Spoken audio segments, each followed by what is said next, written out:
prince, hidden within you. Tonight, we are not just waiting for sleep. We are opening Machiavelli's secret manual of power. This is not a history lesson. It is a quiet exploration of the art of control, a force that sleeps inside all of us, waiting for the right moment to awaken. As your body rests and the world outside fades, your mind is invited to understand the unsettling truths of human nature, learning to see the hidden strings of influence while you drift. So let the stillness settle around you. And ask yourself this: what if the most effective power is the one you pretend not to have? This is the first question, and it is the key to everything that follows. We speak of the prince, and we imagine a ruler in a cold stone castle 500 years ago. But this is a mistake. The prince is not just a person in a book. It is an archetype. It is a part of the human mind. It is the part of you that calculates, that observes, that weighs the cost and benefit of every social interaction. It is the part that stays silent in a meeting, not out of fear, but to watch others reveal their motives. It is the part that chooses the perfect, curated image to post, knowing exactly what kind of reaction it will provoke. We are taught to deny this part of ourselves. We are told to be selfless, to be open, to be purely good. And so this hidden prince operates in the shadows of our own subconscious. Machiavelli's singular, terrifying genius was not that he invented this behavior. It was that he was the first to admit it exists. He gave it a name. He wrote its rulebook. He stripped away the comforting illusions of morality and faith, and he looked at the mechanism of human action as it is. We perform for our parents, for our partners, for our employers. We test boundaries. We seek advantage. We manage the perceptions of others. This hidden prince is not evil. It is a survival mechanism, honed by millennia of social evolution. Today, this archetype is more powerful than ever. Every social media platform is a stage. Every like is a currency of influence. Every curated life is a performance of power. The discomfort we feel when we read Machiavelli is the discomfort of recognition. It is the gap between our perceived self, the person we pretend to be, and the hidden strategist inside. To deny its existence is to be controlled by it, but to acknowledge it, to understand it. That is the first step toward true self-awareness. It is the difference between being a pawn in someone else's game and understanding the board itself. As you settle deeper, let go of the judgment. You are not just a character in the play. You are also the director, waiting in the shadows. The effective truth of things. We prefer to live in a world of ideals, a world as we wish it was. We build comforting narratives about justice, fairness, and human goodness. But Machiavelli has no patience for this. He demands that we see the world, not as it ought to be, but as it is. He called this la Verità Effettuale, della Cosa, the effective truth of things. This concept is the foundation of his entire philosophy. It is the choice to abandon idealism for realism. It is the difference between what people say they will do and what they actually do. Imagine a leader who builds their strategy on the belief that all people are inherently good and will always act with honor. They are praised for their virtue. They are called noble, and they are quickly overthrown, their kindness mistaken for weakness. Now, imagine a leader who understands the effective truth, that people are driven by self-interest, by fear, and by the desire for security. This leader is not loved, perhaps, but they are respected, and they endure. This is not cynicism. It is clarity.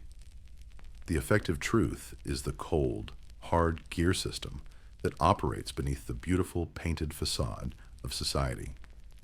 To build anything that lasts, a state, a career, a relationship, you must build it on this cold foundation, not on the shifting clouds of your ideals.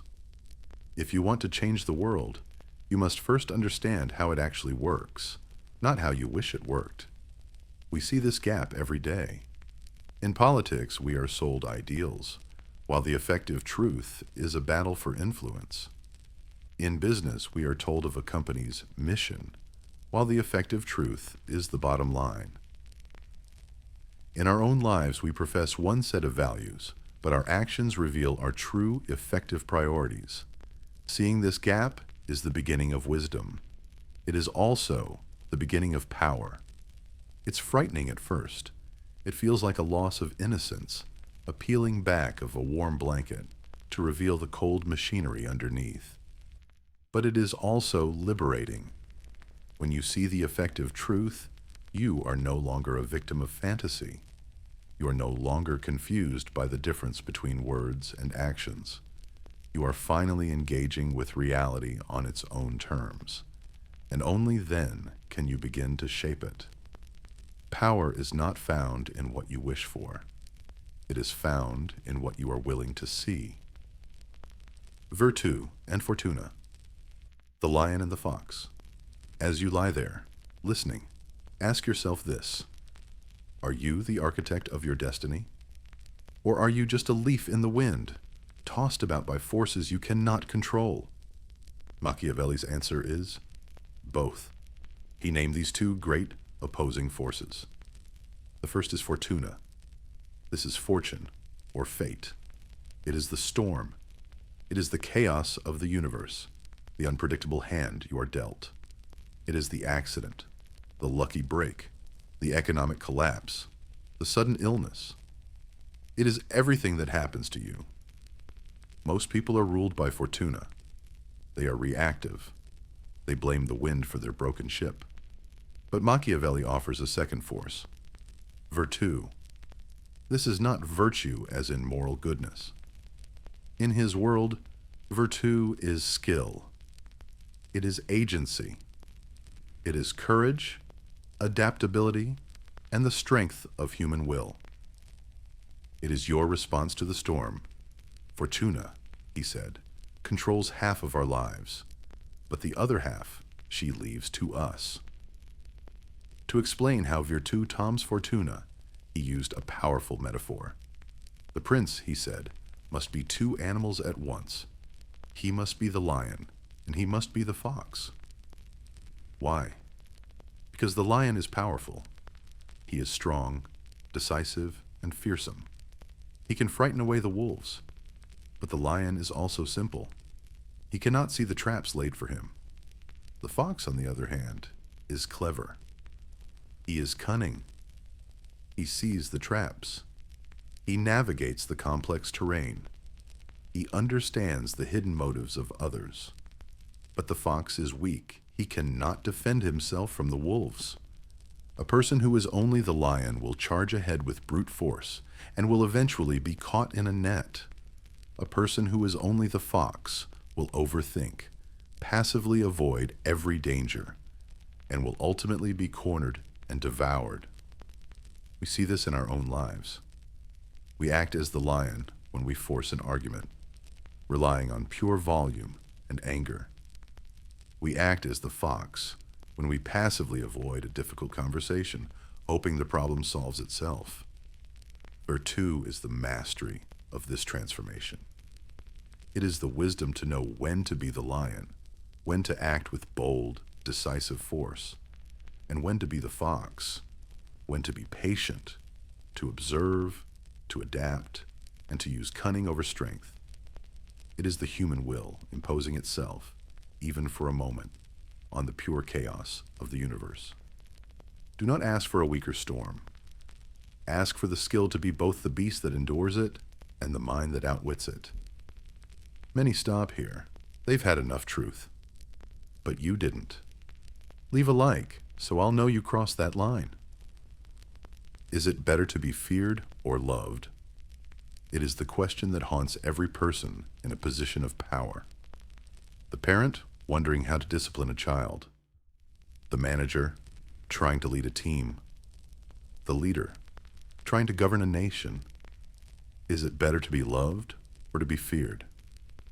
Machiavelli's answer is cold, precise, and eternally misunderstood. He says, one should wish to be both. Who would not want to be both, revered and adored?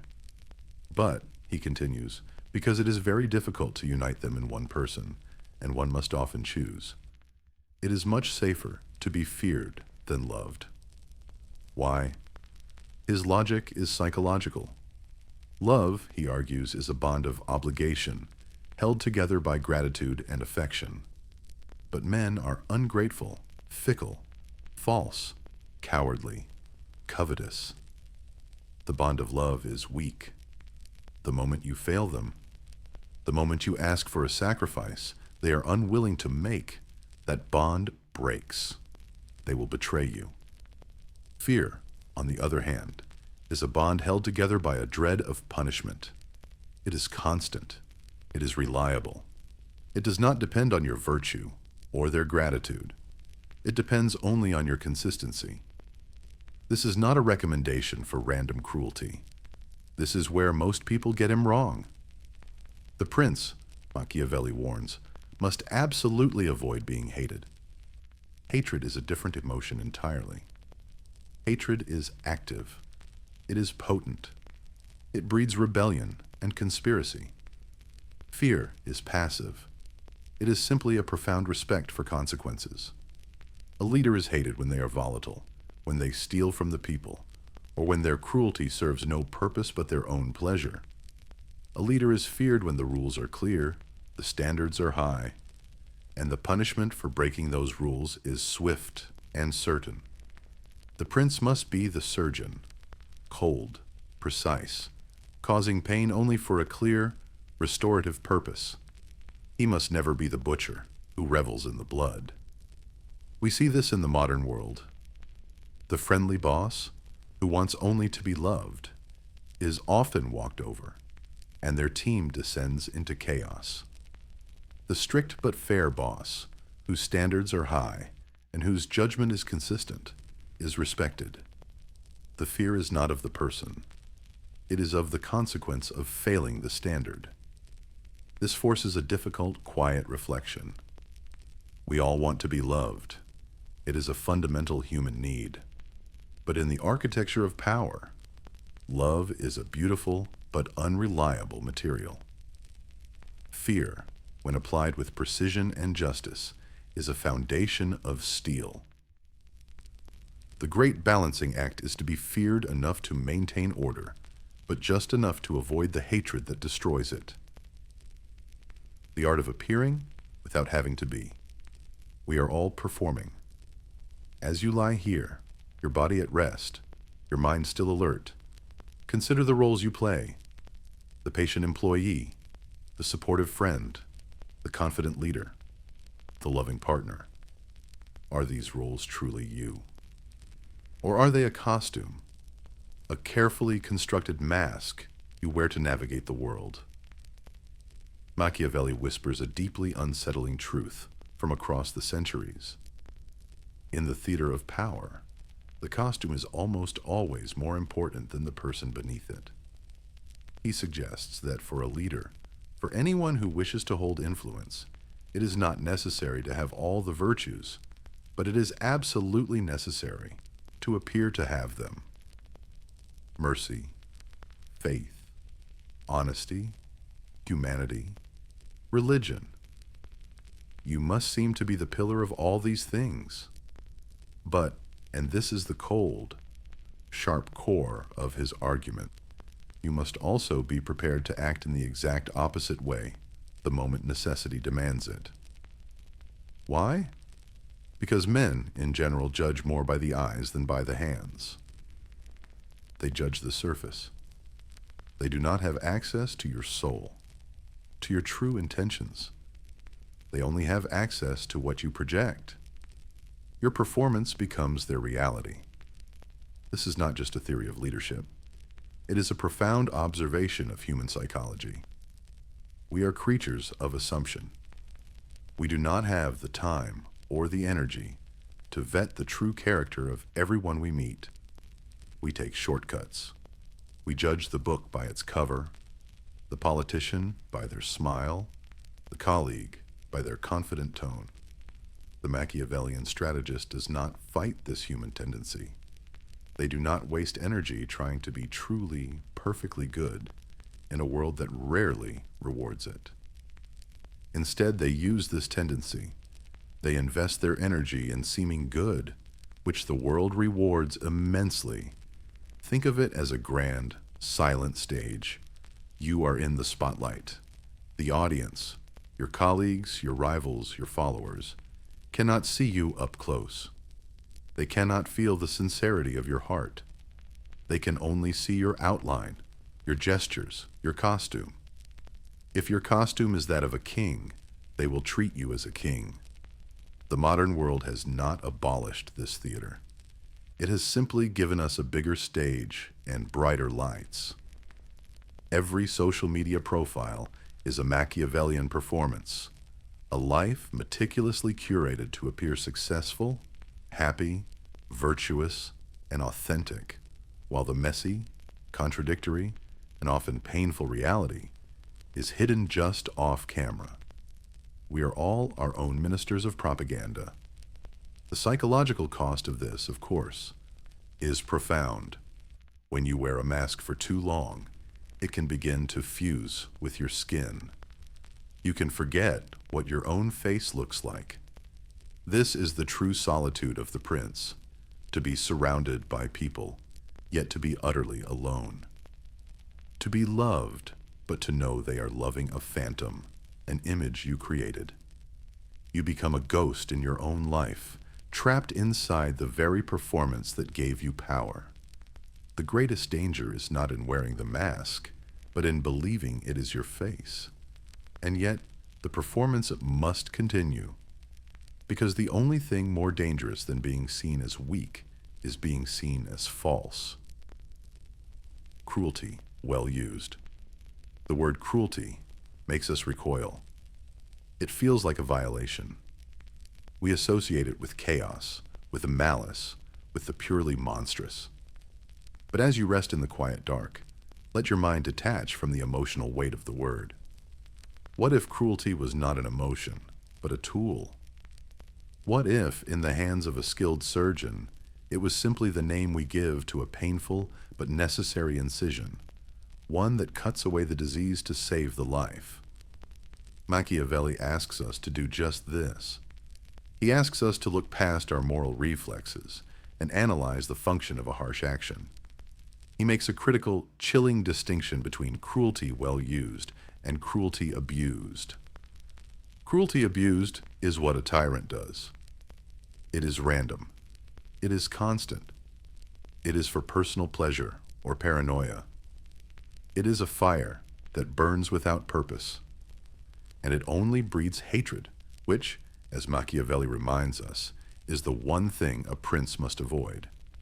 But cruelty well used, he argues, is entirely different. It is an act of surgical precision. He defines it with 3 conditions. First, it is committed at a single stroke, all at once. Second, it is done out of the necessity to secure oneself. And third, it is immediately converted into the greatest possible benefit for the subjects. It is quick. It is decisive. It is done once, and then it is over. Imagine a city descending into chaos. Factions are ripping it apart, and the innocent suffer. A new leader arrives. They could try to negotiate, to be merciful, to make slow compromises. But the violence continues. The well-used cruelty in this case would be to identify the few ringleaders responsible for the chaos and make a swift, public, and terrible example of them. One single, shocking act. The city is stunned into silence. The chaos stops.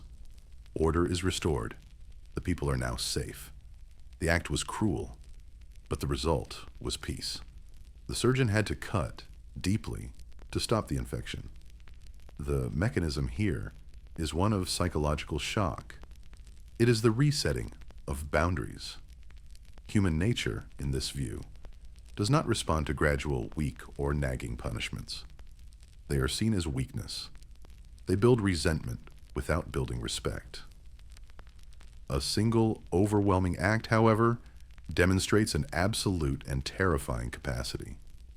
It proves that the leader is not afraid to do what is necessary. This shock creates a new, lasting fear.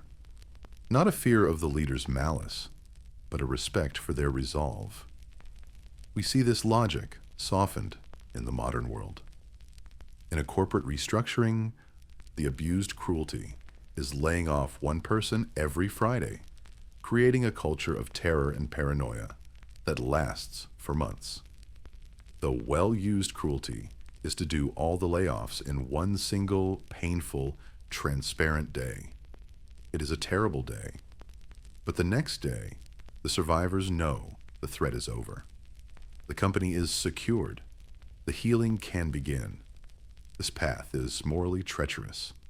The person who wields this tool must be certain it is truly necessary, and they must have the psychological strength to stop. The danger of cruelty well used is that it can so easily become cruelty abused. The wielder can begin to enjoy the power. The prince must have the lion's strength to commit the act, but the fox's wisdom to know when it is done. He does not ask if the action is good. He asks if it is necessary, and he is willing to live with the answer. The generosity that destroys. We are taught that generosity is a pure and simple good. To give, to share, to be liberal with your resources. This is the sign of a noble spirit, the mark of a good leader and a good friend. But what if that generosity was a slow-acting poison? What if, in your very attempt to be loved, you were actually paving the road to your own ruin and the ruin of those you lead? Machiavelli, in his cold, clear way, is deeply skeptical of conventional generosity. He argues that for a prince to build a reputation for being generous, he cannot just be a little generous. He must be extravagant. He must throw lavish festivals, give expensive gifts, and spend his money freely, so that all the world sings his praises. It feels wonderful for a time. But there is a fatal flaw in this logic. Where does this money come from? It does not magically appear. To fund this performance of generosity, the prince must eventually do one of two things. Either he must tax his own people heavily, or he must plunder a neighboring territory. Here is the trap, and it snaps shut quickly. If he taxes his people, they will come to hate him. His generosity to a few visible courtiers and allies has forced him to be a miser to the many who must pay the bill. He has spent his money to buy the love of a few, and in doing so, has earned the hatred of the entire population. He has destroyed his own foundations. If, on the other hand, he sees this coming and decides to stop his lavish spending, he is immediately labeled a miser by the very people who had come to expect his handouts. He is trapped. His attempt to be loved has made him, in the end, either hated or despised. A prince who is truly wise, Machiavelli argues, should not mind the reputation of being a miser from the very beginning. By being frugal, by managing his resources carefully, he ensures that he never has to overburden his people. His miserliness is, in fact, a deeper form of generosity. It is the logic of a sustainable economy. A government that promises everything to everyone, that is generous with social programs, subsidies, and tax cuts, without a sustainable source of income, is setting itself up for an economic collapse. The generosity is a short-term political win, but a long-term national disaster. The bills always come due. The truly generous leader, in the Machiavellian sense, is the one who is frugal, who manages the state's resources so well that the nation is secure, the taxes are low, and the economy is stable. This leader is not seen as generous in the glamorous, short-term way, but their actions provide the greatest and most lasting good for the people. It requires a profound psychological strength, the strength to be misunderstood. It is the willingness to be called stingy in the present in order to protect the future.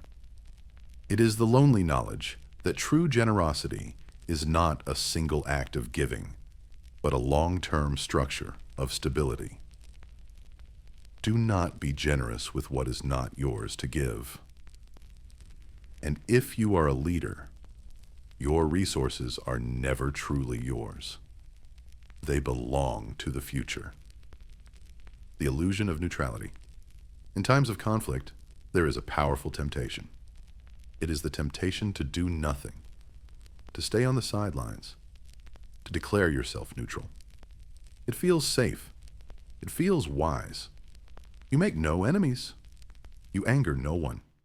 You take no risks. But as you drift in this quiet space, consider this.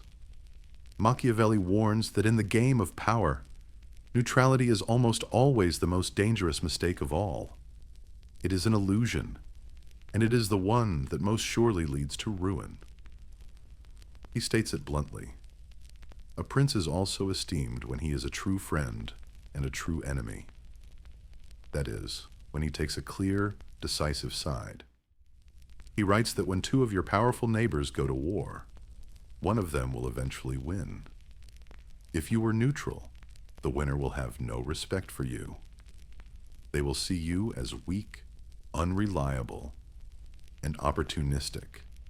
They will have no obligation to protect you, and in fact, may see you as their next easy target now that you stand alone. And what of the loser? They will feel nothing but contempt for you. You were not brave enough to help them in their time of need. In your attempt to avoid making one enemy, you have lost one potential friend and earned the scorn or aggression of the other. You have no allies. You are utterly alone. Imagine you are a small boat in a narrow strait, and two massive warships begin to fire at each other. The neutral path is to stop your engine, wave a white flag, and hope they avoid you. But the reality is, you are now just a stationary target, at the mercy of their stray cannonballs, their shifting tides, and the ambitions of the eventual victor. The bold path, the Machiavellian path, is to quickly assess which ship has the better chance of winning, or which ship's victory aligns more with your own survival, and to sail toward it, firing your own small cannons in its support. Yes, it is dangerous. You have entered the fight, but you are no longer a victim of the battle. You are a participant. You have skin in the game. If your chosen side wins, you are now a valued ally, an esteemed friend, and you will share in the spoils, and more importantly, the security of that victory. The mechanism here is value. By remaining neutral, you have no value to anyone. You are a non-entity. By taking a side, you create value. You become a resource to your allies and a defined threat to your enemies. You become relevant. Power does not respect a vacuum. It does not respect passivity. In the cold calculus of human affairs, he who is not your friend will demand your neutrality, and he who is your friend will ask for your armed support. The attempt to please everyone results in being respected by no one. This is the dilemma of the employee in an office rivalry. The neutral employee is trusted by neither manager.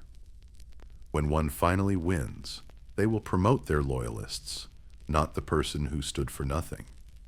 The path of neutrality is not the path of peace. It is the path of irrelevance.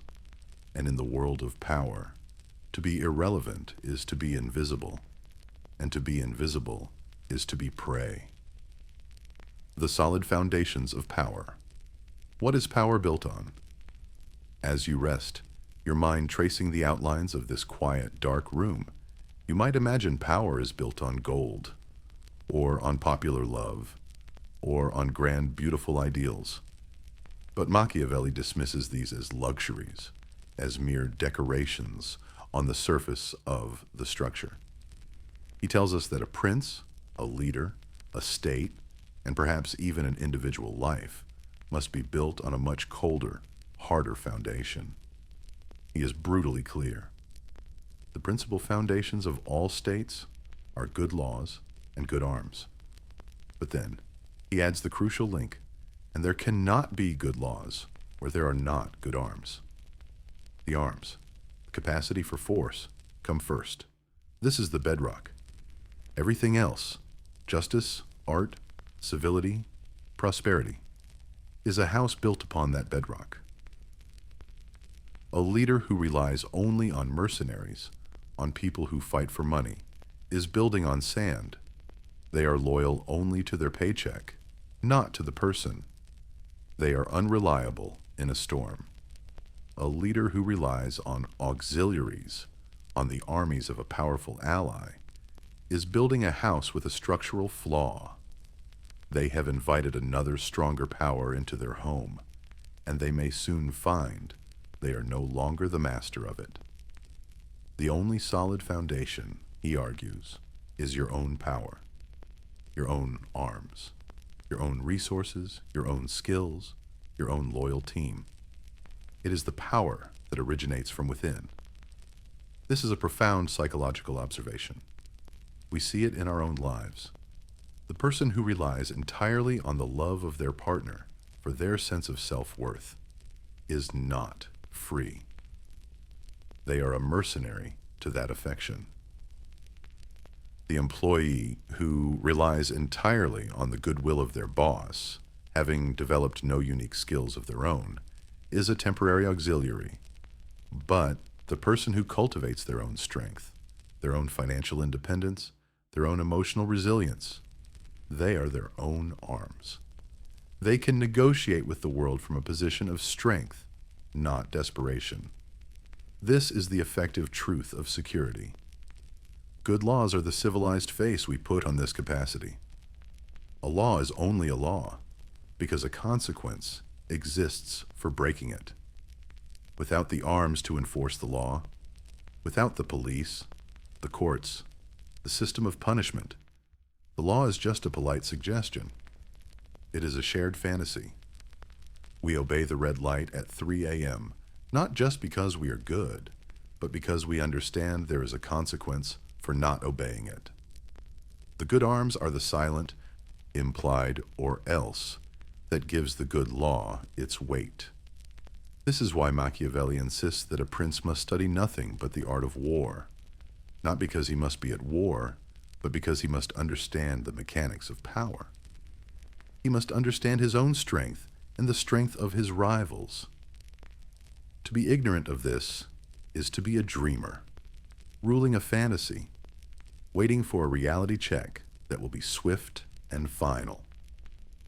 As you settle deeper, feel the solid foundation of the bed beneath you. It is real. It is holding you up.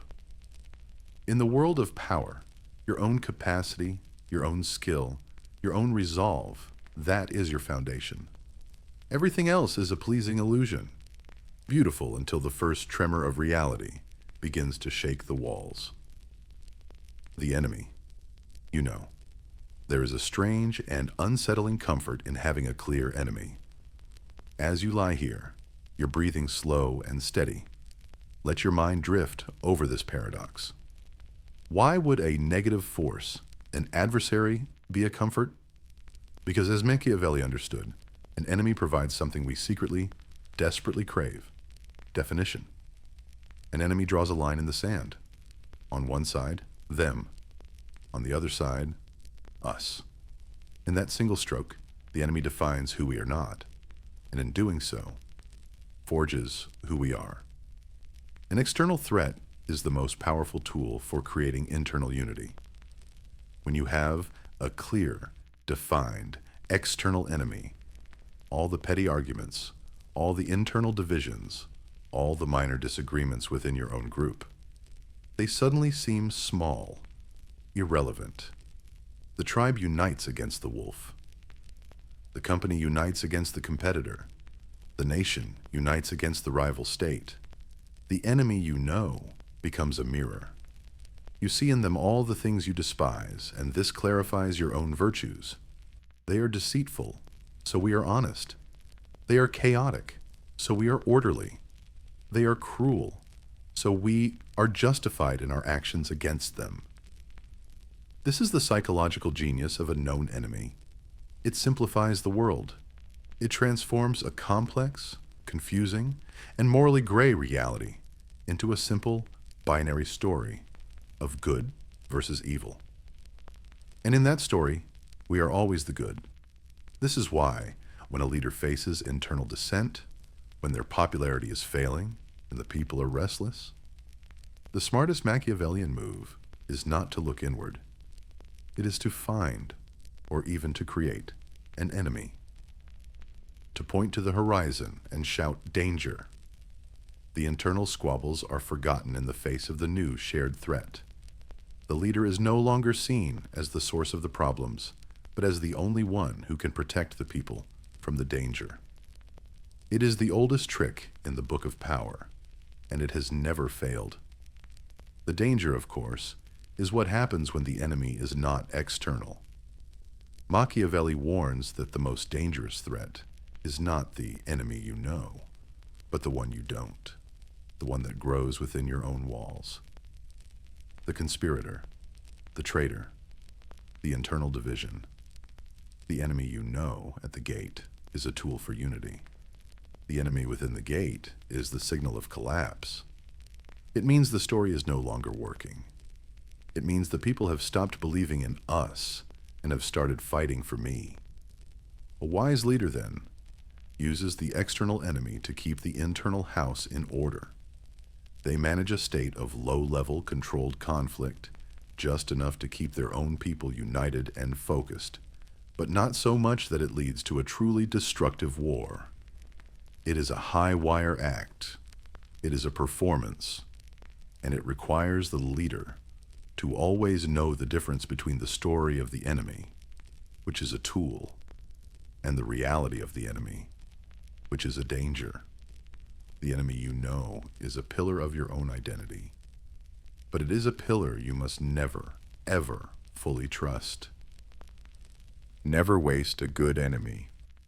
This is the next, more subtle layer of the art of control. It is one thing to have an enemy, to use them as a unifying mirror. It is another, more sophisticated skill to never waste a good one.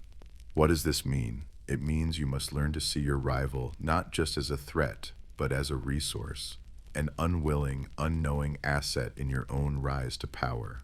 Every move they make, every mistake they commit, every word they say against you is a gift. You must never let these gifts go unused.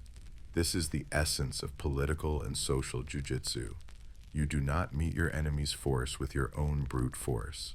That is what the simple lion does. Instead, you become the fox. You use their momentum against them.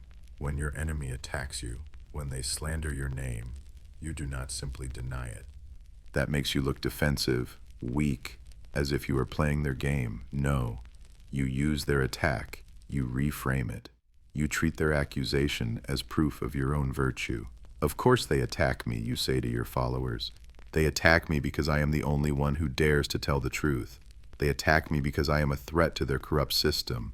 Their hatred is a badge of honor. In this single move, you have taken the energy of their attack and converted it into fuel for your own support. You have not wasted their hatred. You have monetized it.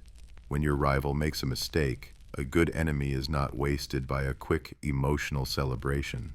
That is what a fool does. You must be patient. You let the mistake breathe. You allow them to double down on it. You quietly, subtly draw attention to it, not by shouting, but by asking innocent questions. You let others discover the flaw. You let them hang themselves with their own rope, and when they are fully entangled, only then do you act, not as an aggressor, but as the reluctant, responsible party, stepping in to clean up the mess. You have used their failure to create your own necessity. This applies even to their successes. When your rival does something brilliant, you must not waste it by being petty or jealous. Instead, you must be the first to praise them, publicly, lavishly. This makes you appear confident, generous, and above the petty fray.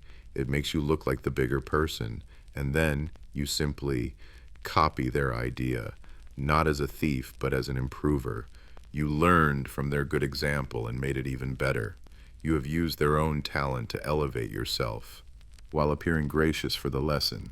A good enemy is a sculptor. They chip away at your weaknesses. They force you to be smarter, faster, more resilient. They are your unpaid consultant, your most brutal personal trainer.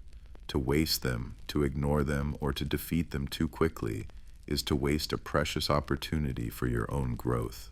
So as you rest, consider your own rivals, your own enemies. Are you wasting them, or are you using their energy, their attacks, and even their successes as the raw material for your own quiet ascent? Flattery, the poison of the mind. There is no sweeter sound, is there, than the sound of our own praises being sung. As you lie in this quiet, receptive state, you can feel how easy it would be to believe. To accept the good things said about you as simple, objective truth. This is the human vulnerability that Machiavelli identifies as one of the greatest plagues on any leader. It is flattery, and it is, he says, a poison for the mind. Why is it so deadly? Because it attacks the one thing a leader must have to survive, their grip on the effective truth of things. Flattery is the antidote to reality. It is a beautiful, warm, comforting fog that rolls in and obscures the cold, hard edges of the world. A leader surrounded by flatterers, by yes-men, is a leader who is, in reality, completely blind and totally alone. They are piloting a ship in a storm, but have chosen to fill the bridge with people who will only tell them what a brilliant navigator they are, even as the rocks are tearing the hull apart.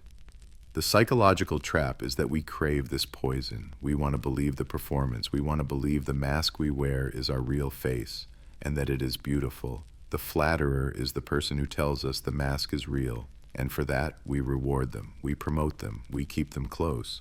The person who tells us the truth, meanwhile, the one who points out the flaw, the one who says this is a mistake, their words feel cold, they feel like an attack, they feel disloyal. And so we push them away, we marginalize them, we fire them, and in doing so, we have just sealed our own fate. We have actively, diligently participated in our own delusion. We have built our own echo chamber. Machiavelli's solution to this plague is both simple and incredibly difficult. It requires immense psychological strength. He says a prince must find a way to allow the truth to be spoken to him. But he must do it in a controlled way. He cannot allow everyone to speak their mind, or he will lose all respect and the state will descend into chaos. So, he must choose a few truly wise, truly loyal counselors. He must give only them the freedom to speak the truth to him without fear of punishment. And he must only ask them about the subjects he wants to know and no others.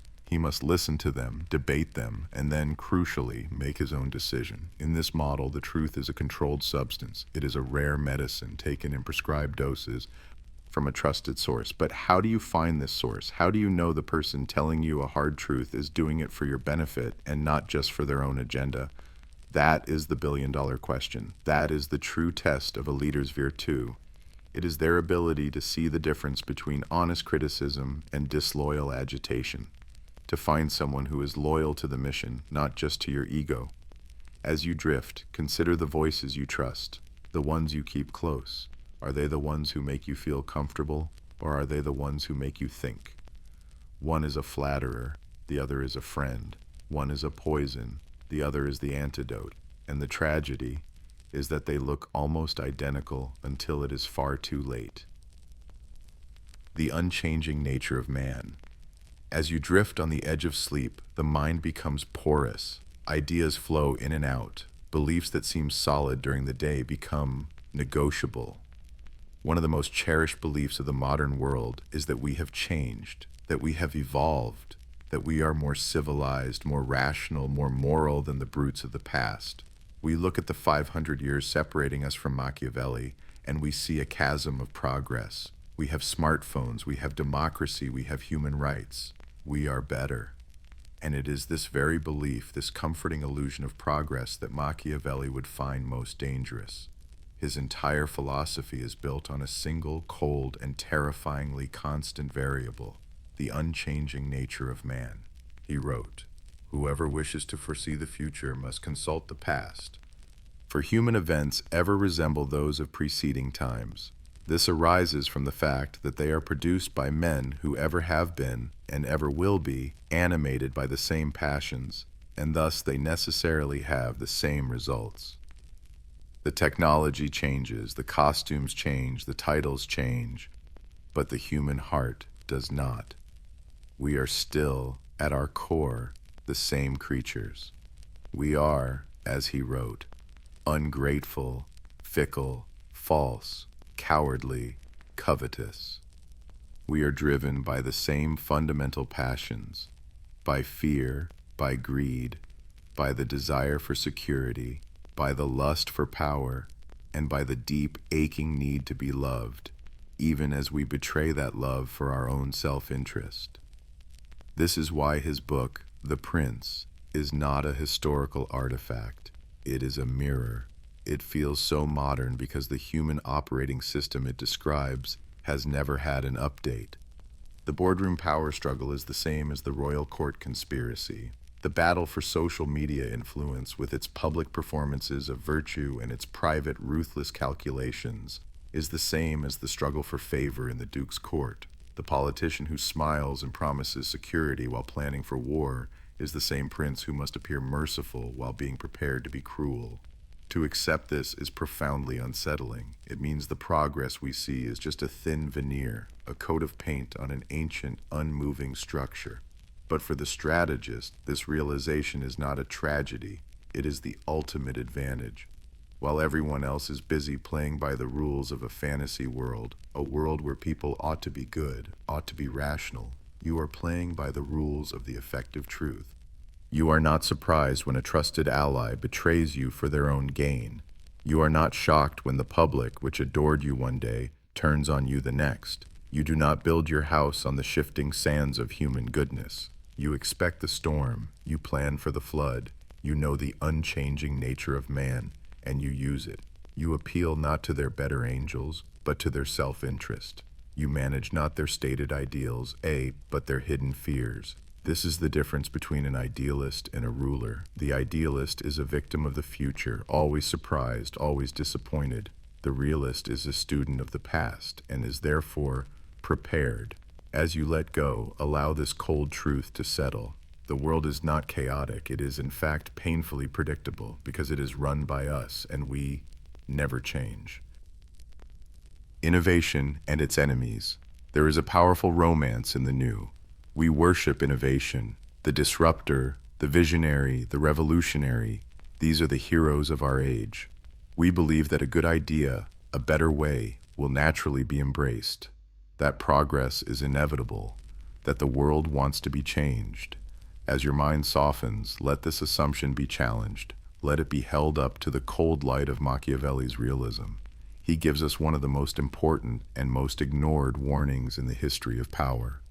There is nothing more difficult to take in hand, more perilous to conduct, or more uncertain in its success than to take the lead in the introduction of a new order of things. The innovator, the reformer, the person who tries to change the system is, in Machiavelli's eyes, putting themselves in the most dangerous position imaginable. Why? He identifies two powerful built-in enemies. First, you have the lukewarm defenders. These are the people who might benefit from your new idea. They are the ones who might see a better future, but they are not your allies. Not really. Why? Because they are not certain. Their support is lukewarm because they are afraid of the old guard, and because, as he says, men are generally incredulous, never really trusting new things until they have had actual experience of them. They will not fight for you. They will not risk their careers or their reputations for your idea. They will stand on the sidelines passively waiting to see who wins. They are your friends until the first sign of trouble. And then there is the second group, and this group is not lukewarm. They are ferocious. They are, as he says, all those who have done well under the old order of things. This is the establishment. This is the bureaucracy. This is every person whose power, whose salary, whose identity, and whose entire sense of self-worth is tied to the old way. Your better system is not a better system to them. It is a threat. It is an attack on their existence. And unlike your lukewarm defenders, they will fight you with the fury and partisanship of an adversary. They will use every rule, every procedure, every hidden lever of power to stop you. They will not fight fair. They are fighting for their survival. And so, the innovator stands in the middle, in a terrible asymmetric battle, a small army of passionate, entrenched enemies, and a vast, silent, apathetic crowd of lukewarm friends. This is why so many good ideas die. This is why so many reformers are crushed. The passion of the entrenched enemy will always overwhelm the mild, passive support of the potential beneficiary. So, what is the solution? For Machiavelli, the solution is, as always, force. He says the innovator must ask a critical question. Are they able to rely on themselves, or must they depend on others? That is to say, must they beg for help, or can they compel it? The innovator who must beg, who must try to persuade, to convince, to build consensus, will always fail. The old guard will simply beg harder. The only innovator who succeeds is the one who, when the moment comes, can force the change. Who can compel obedience? Who has their own arms? The reformer must be armed, not just with a good idea, but with the power to make it a reality, against the will of those who enjoy the comfort of the old world. A new idea is not a seed you plant in a welcoming garden. It is a declaration of war. Breaking the rules to save the game. We crave order. We build systems. We write constitutions. We agree on rules. Because we are terrified of the chaos that lies just beneath the surface of civilization. These rules are the good laws that Machiavelli spoke of. They are the guardrails that keep society from driving off a cliff. But as you rest, suspended between worlds, consider this dilemma. What happens when the rules themselves become the threat? What do you do when the only way to save the game is to break the rules? This is the paradox of the prince. Machiavelli lived in a time of deep crisis in Italy. He saw that rigid, moral leaders, the ones who were slaves to the rules, were completely ineffective. They were good men who allowed their states to fall into ruin. They were the doctor who refused to perform the life-saving surgery because it was too messy. They were virtuous, and they lost. From this, he drew one of his most radical and dangerous conclusions. A true leader must have the psychological freedom to act outside the established morality. He must be willing to be not good when the situation demands it. He must be able to break the law to save the state. This is not an argument for anarchy. It is not an invitation to random tyranny. It is a precise, surgical, and terrifying argument about necessity. He writes that a prince who wishes to maintain his power must learn to be able to not be good, and to use this and not use it according to necessity. This is the ultimate test of Virtù. It is the wisdom to know when the good laws are no longer serving the good arms, when the rules of the game are actually helping the enemy. Think of a state in a moment of supreme crisis, a rebellion, a war, a total collapse. A good leader, a moral leader, will stick to the Constitution. They will insist on due process for the traitors. They will honor the treaties that their enemies are ignoring. And they will preside with full moral righteousness over the complete destruction of their nation. The Machiavellian leader, however, understands the effective truth. They see that the goal is the preservation of the state, not the preservation of the rules. The rules are a tool to achieve the goal, and when the tool stops working, it must be set aside. So, they suspend the rules. They act decisively. They arrest the traitors without due process. They break the treaty. They do the evil thing. In order to achieve the good outcome of survival, they have broken the rules of the game in order to save the game itself. This is the loneliness of true power. It is the willingness to be condemned by history, to be called a tyrant in the short term, in order to create the long-term stability that will allow future generations the luxury of calling you a tyrant. They are able to live in a world of moral rules only because the prince was willing to break them when it mattered. It is a terrible burden. To do this, the prince must not be a bad person. They must not be chaotic or cruel by nature. They must be a good person, a stable person, who has simply learned how to use evil, as a surgeon learns how to use a scalpel.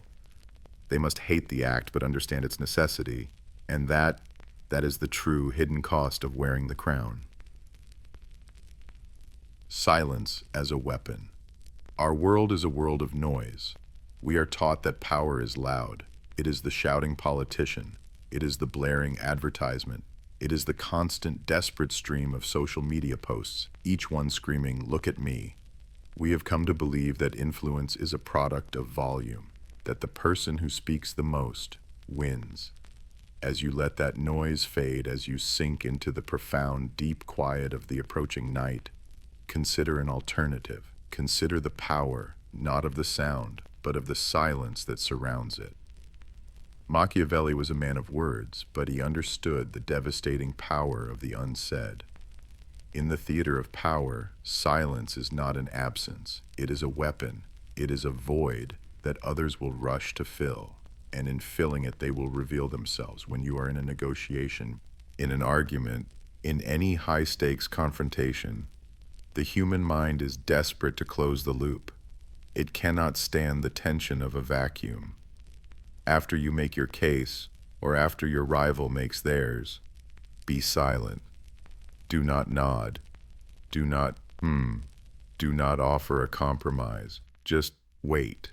It is an act of profound psychological pressure. The other person's mind will begin to race. What are they thinking? Do they hate my offer? Am I losing? They will become desperate to break the tension, and so they will start to talk. They will add more details. They will justify themselves. They will begin to negotiate against themselves. They will offer concessions you never even asked for, just to make the terrible, crushing silence go away. You have won, not by speaking, but by listening. You have used their own anxiety as your tool. This is the power of the fox. The lion roars, but the fox is silent. He waits. He watches. He lets the other animals make their noise, and in their noise, they reveal their location, their fears, their weaknesses. A leader who is silent appears mysterious. They appear wise. We assume that a person who is not speaking is thinking. We project our own hopes and fears onto their blank expression. They become a screen for our own anxieties. A leader who talks too much, who explains every decision, who constantly reveals their inner thoughts. They become common. They become predictable. They lose their majesty. They are just another noisy person. There is no mystery. There is no gravity.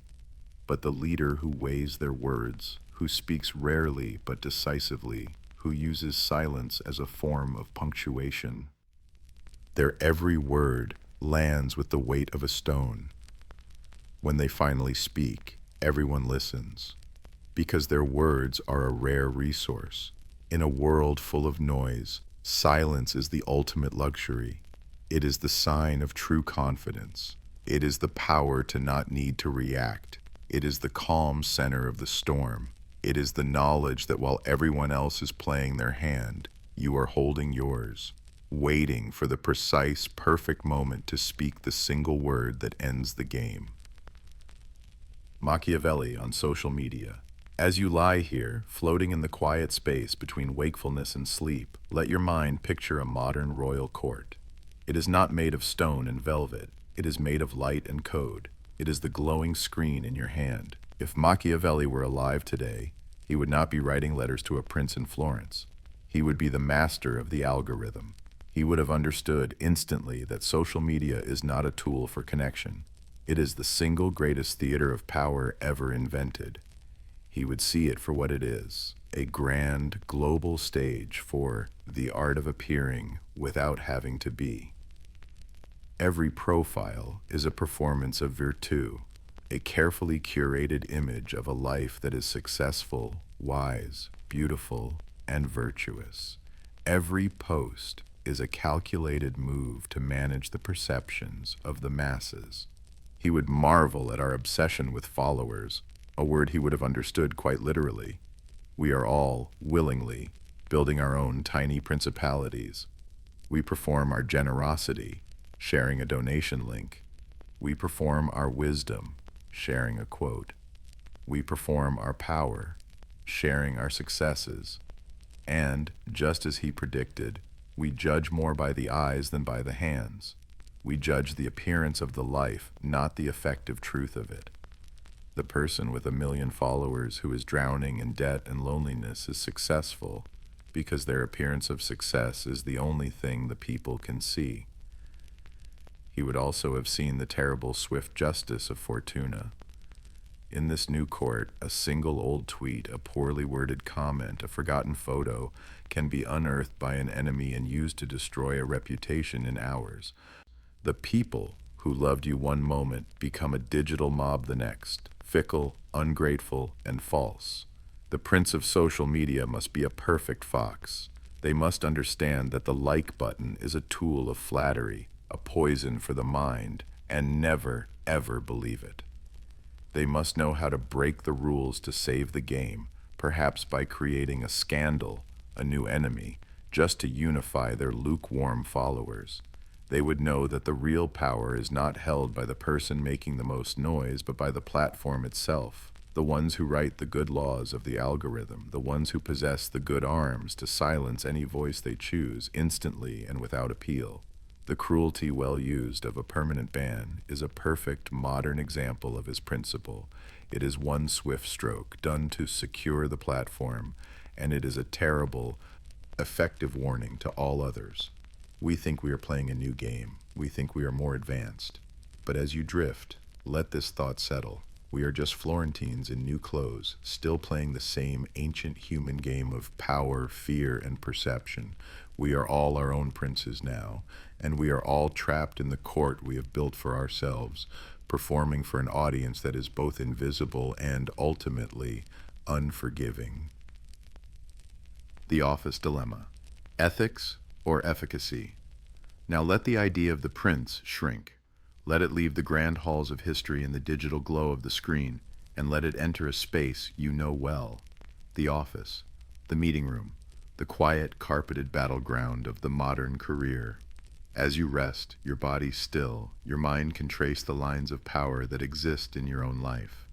Here, in this mundane world, is where Machiavelli's most painful dilemma lives every single day, the choice between ethics and efficacy, between being a good person and being an effective one. You see a flaw in a project. A good person, an ethical person, might stay silent. They don't want to embarrass a colleague. They don't want to play politics.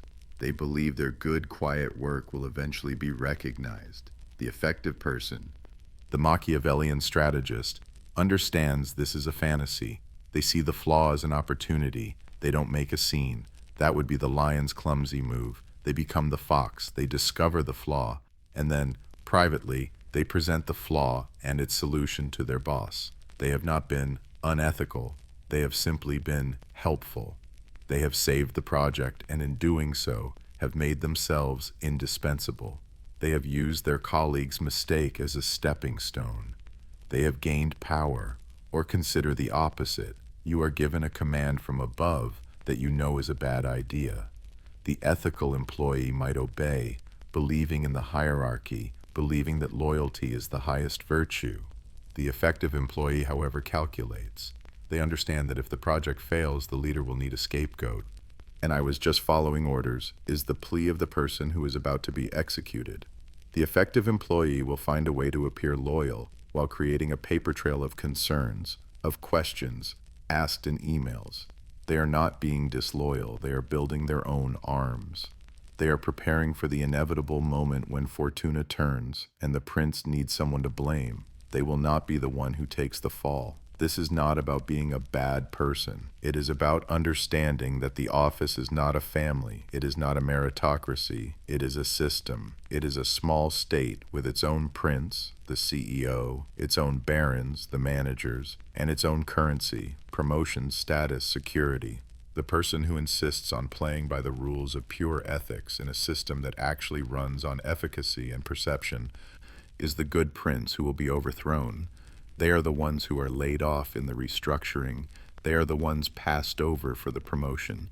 They are the ones who, at the end of their careers, are full of virtue and full of resentment. The dilemma is that to win in this system, to gain the security for yourself and your family, you must learn to be able to not be good.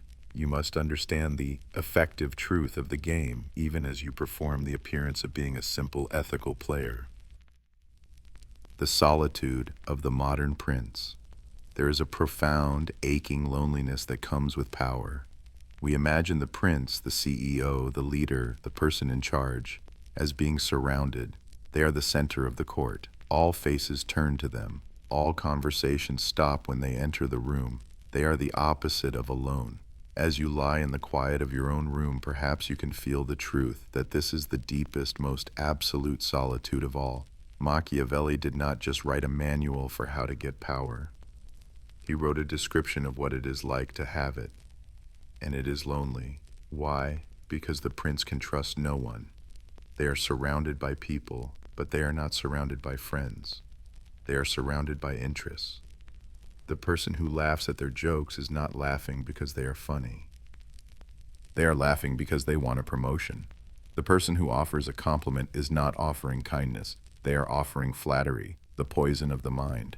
The person who brings them a problem is not asking for help. They are testing for weakness. Every single human interaction is a performance. Every relationship is a calculation. The prince is a prisoner of their own position. They can never be themselves. They must always, always be the mask. They must appear strong when they are terrified. They must appear certain when they are drowning in doubt. They must appear gracious when they are filled with rage.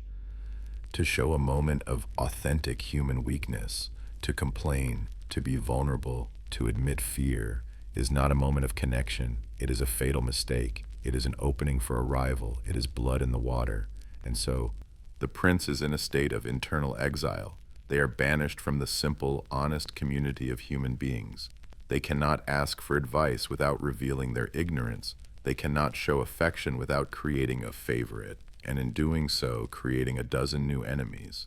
They cannot trust the love given to them because it is impossible to separate the love for the person from the love for the position. This is the modern CEO who cannot have a true friend at the company. This is the politician who must second-guess the motives of their own spouse. This is the manager who must, in a single day, sign a get-well card for one employee and sign the termination papers for another. They live in a world where all information is a potential weapon and all relationships are a potential liability.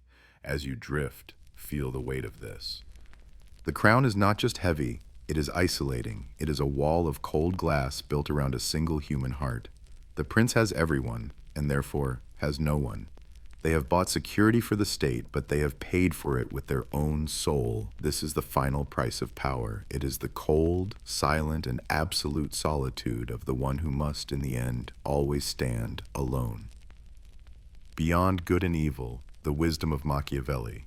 For 500 years, we have used his name as a curse.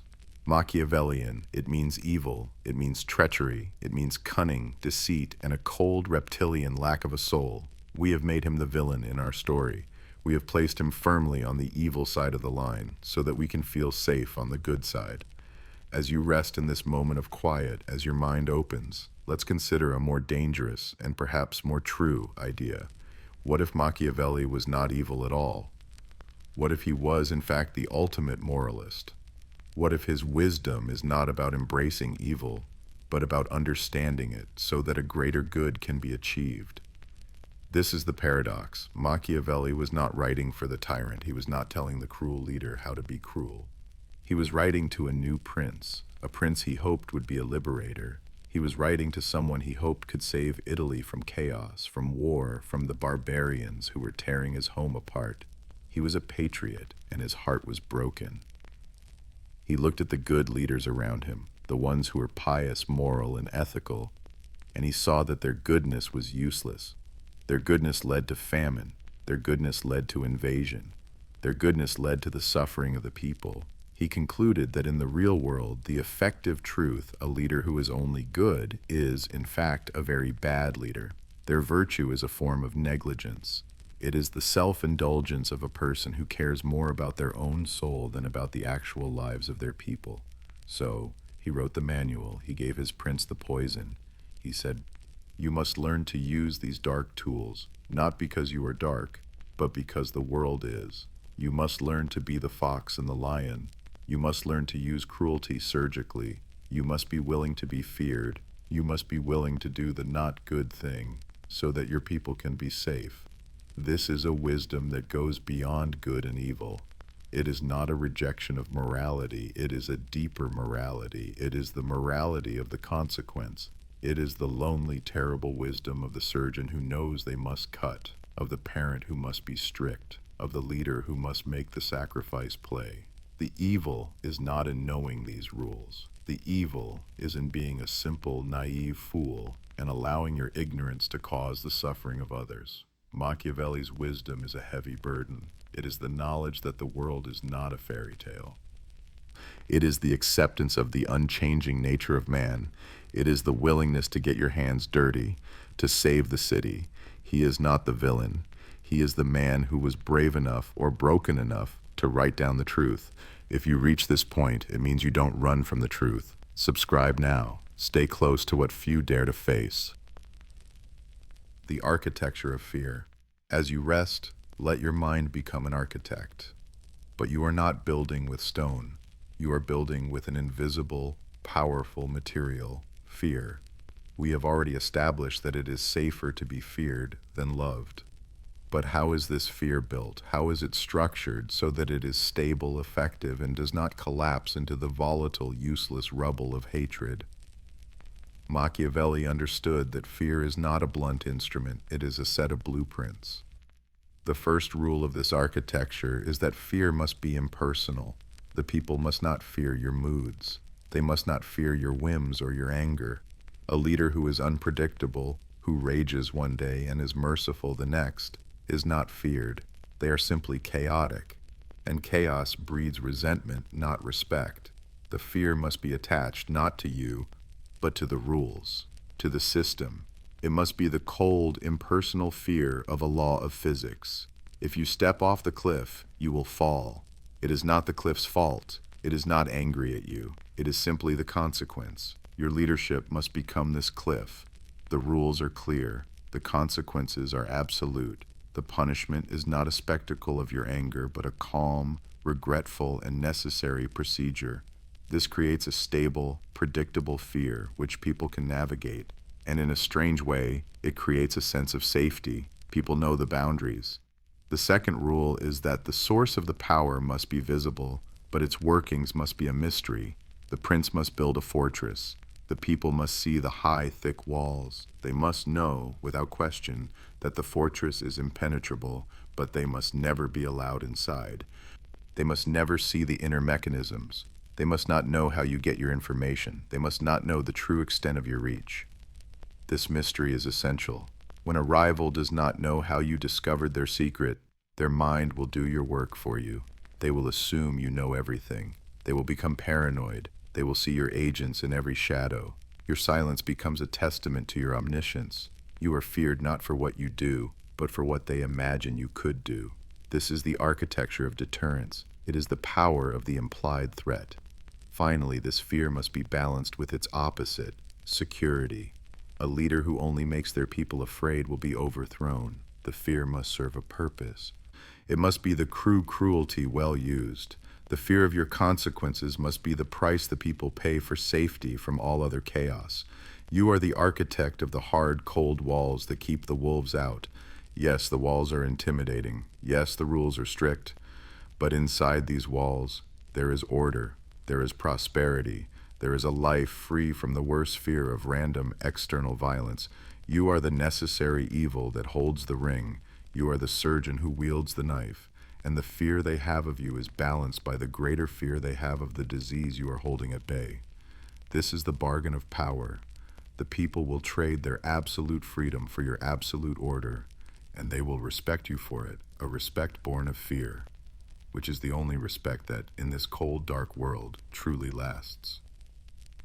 The mirror of the people, reflecting their desires. A leader, a prince, is never just a person. They are a symbol. They are a story. As you lie here, your own identity softening at the edges of sleep, consider this. What if the most powerful leader is not the one with the strongest will, but the one who is the most perfect mirror? Machiavelli insists that the prince must avoid being hated, but the opposite of hatred is not, as we assume, love. Love is unreliable. The true opposite of hatred is support, and support is not won by being yourself. It is won by reflecting the people back at themselves in a way that makes them feel powerful. The people, Machiavelli observes, do not actually want to rule. They do not want the burden, the risk, the terrible, lonely decisions. What the people truly desire, he says, is simple, not to be oppressed. They want security. They want stability. They want to be left alone to live their lives. The great mistake of the aristocrats, the nobles, is that they desire to oppress. They want to rule. They want to control. The genius of the prince is to position himself as the protector of the people against the nobles. He becomes the mirror of the people's desire for security. He is their champion against the very real, very present threat of the elite. To do this, he cannot have his own personality. He cannot have his own strong, strange, eccentric opinions. A leader with a personality, with sharp edges, will always create friction. You may love him or you may hate him, but he cannot be a universal symbol. The perfect prince, therefore, must be a vessel. He must be a man of the people, but in a calculated way. He appears to share their values. He appears to enjoy their customs. He appears to feel their pain. He is a blank screen onto which they can project their own hopes. He does not tell them what he wants. He asks them what they want, and then he gives it to them, reframing his own agenda as the will of the people. This is the great illusion of modern democratic power. The leader who wins is the one who is the most effective mirror. They are the ones whose performance of authenticity is the most convincing. They absorb the fears, the angers, and the desires of the crowd, and they reflect it back at them, amplified. I am you, they say, in 1,000 different ways. Your fight is my fight. Your enemies are my enemies. By becoming the mirror, the prince becomes beloved, but it is the ultimate act of the fox. It is a performance of emptiness. The prince who is a mirror has no self. He is a collection of curated reflections. He is the most popular man in the state, and he is a complete phantom. He has given up his own identity in order to become the identity of the nation. We see this every day. We are drawn to the leader who feels like us, who sounds like us, even if their policies are complex or even counter to our interests. We are not voting for a person. We are voting for a feeling. We are voting for our own reflection, in the hopes that if we are in power, we will finally be safe from oppression. And the prince, silent and hollow, simply holds the mirror steady and lets us do the work for him. The slow erosion of a rival. Not all power is taken in a single, violent stroke. That is the way of the lion, and it is messy. It creates martyrs. It creates blood feuds. It creates a story of the usurper. As you drift, let your mind slow down to the pace of the fox. The true, sustainable, and most devastating way to remove a rival is not to attack them. It is to erode them. It is to make them disappear so slowly, so quietly, that by the time they are gone, no one can even remember when they were ever a threat.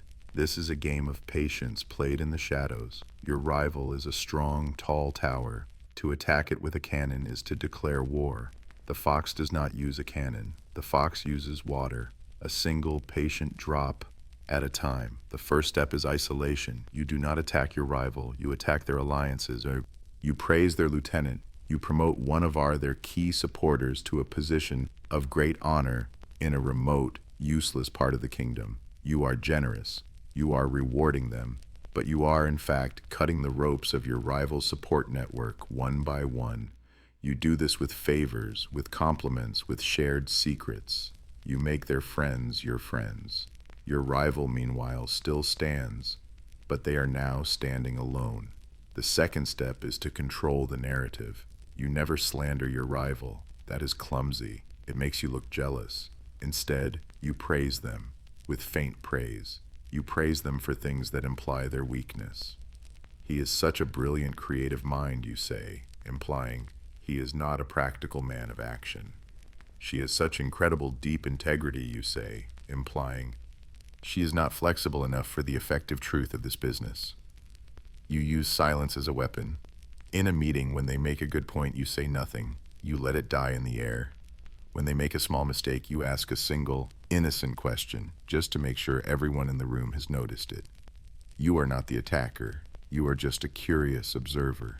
The third step is to give them the rope. You delegate. You give your rival a project that you know, secretly, is impossible. You give them a great opportunity, a challenge, to prove themselves. You are supporting them, and then you step back and you let them fail. You have not fired them. You have not demoted them. You have simply provided the stage for their own incompetence to be the star. They have been eroded by their own failure. They have been defeated by gravity, and when the time comes, when they are isolated, when their reputation is a whisper, and when they have failed on their own terms, their removal is no longer an act of aggression. It is a necessity. It is a sad, regretful administrative decision. You are not the executioner. You are the responsible leader. Cleaning up a mess, you have erased them without ever once raising your voice. This is the patience of the fox. It is the power of the slow, cold, and inescapable tide. The necessity of the mask. As you lie here on the edge of sleep, you can feel it. The slight, subtle shift in your own presentation of self. The you who is listening to this is not the same you who goes to work. It is not the you who is with your family or with your friends. We are a collection of performances. We are an ensemble of masks. The idea of a single, authentic self, a core being that is pure and true in all situations, is perhaps the most beautiful and the most dangerous fantasy we have. Machiavelli demands that we see the necessity of the mask. For him, authenticity is a form of indulgence. It is the luxury of a person who does not have any real power or any real responsibility. To be authentically angry in a negotiation is to lose. To be authentically fearful in a crisis is to create a panic. To be authentically selfish in a partnership is to destroy it. The prince, the leader, the person who wishes to achieve anything, cannot afford the luxury of being authentic. They must accept the necessity of the mask. The mask is not a lie. This is the subtle part. It is a tool. It is a role. It is the uniform you wear for a specific job. The surgeon's mask is not a lie. It is a necessary tool for performing the job of surgery. It is the part of the surgeon that is the surgeon. It is calm, precise, and emotionally detached, even if the person behind the mask is tired or worried or sad. They put on the mask to do the work. This is the art of appearing without having to be.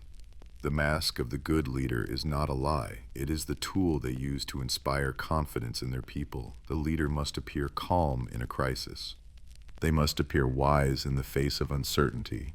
They must appear strong, even when they are filled with doubt. This performance is not for their benefit. It is for the people's. It is a generous act of cruelty well used upon their own authenticity. They are sacrificing their own need to be real in order to provide the effective truth of stability. The real danger is not in wearing the mask. The danger is twofold. First, as we have explored, is forgetting you are wearing it, believing that the mask is your face. This is how a leader becomes a hollow tyrant, a prisoner of their own performance, a victim of their own flattery. They have lost themselves. But the second, more common danger is refusing to wear it. It is the belief that you are too good for the mask. too honest, too real. This is the person who brings chaos to the office because they are just being blunt. This is the friend who just tells it like it is, and in doing so, wounds everyone around them. This is the leader who authentically panics. These people are not virtuous. They are children. They are slaves to their own impulses. They have refused to do the hard adult work of managing their own performance for the benefit of the system. The mask is the sign of the adult. It is the sign of the professional. It is the quiet, daily, necessary sacrifice of yourself for the good of the game. The moral cost of the greater good. We hear this phrase all the time, don't we? For the greater good. It is the ultimate justification. It is the moral trump card, the final, unassailable argument. As you lie here, your body at ease, let your mind rest on that phrase. It sounds so noble. It sounds righteous. It is the story we tell ourselves when we must do something difficult. The needs of the many outweigh the needs of the few. It is the logic of the surgeon, the general, the leader, and Machiavelli would agree with the logic, but he would also force us to look unflinchingly at the cost that is hidden inside that beautiful, simple phrase. What is the moral cost of the greater good? The prince who decides to use cruelty well used, who makes a terrible public example of a few rebels to stop a full-blown civil war, is acting for the greater good. He has perhaps sacrificed the lives of 10 to save the lives of 10,000.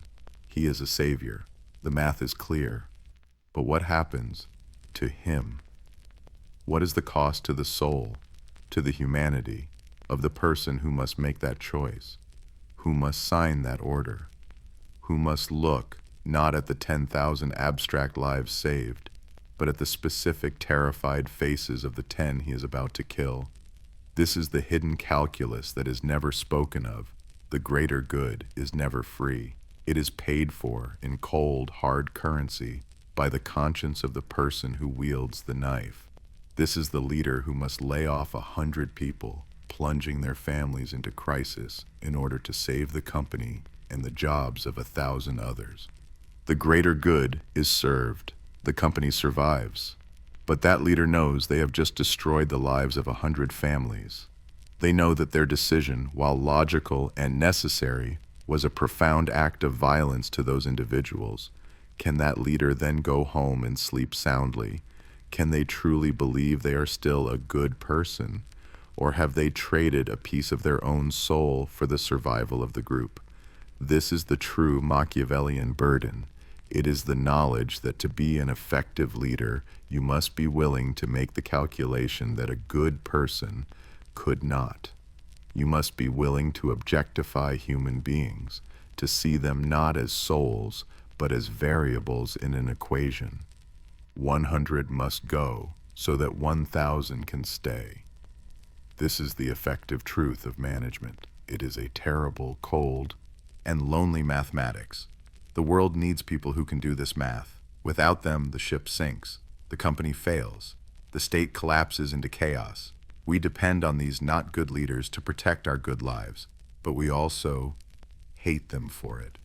We need them to do the dirty work, but we must also judge them as evil for doing it.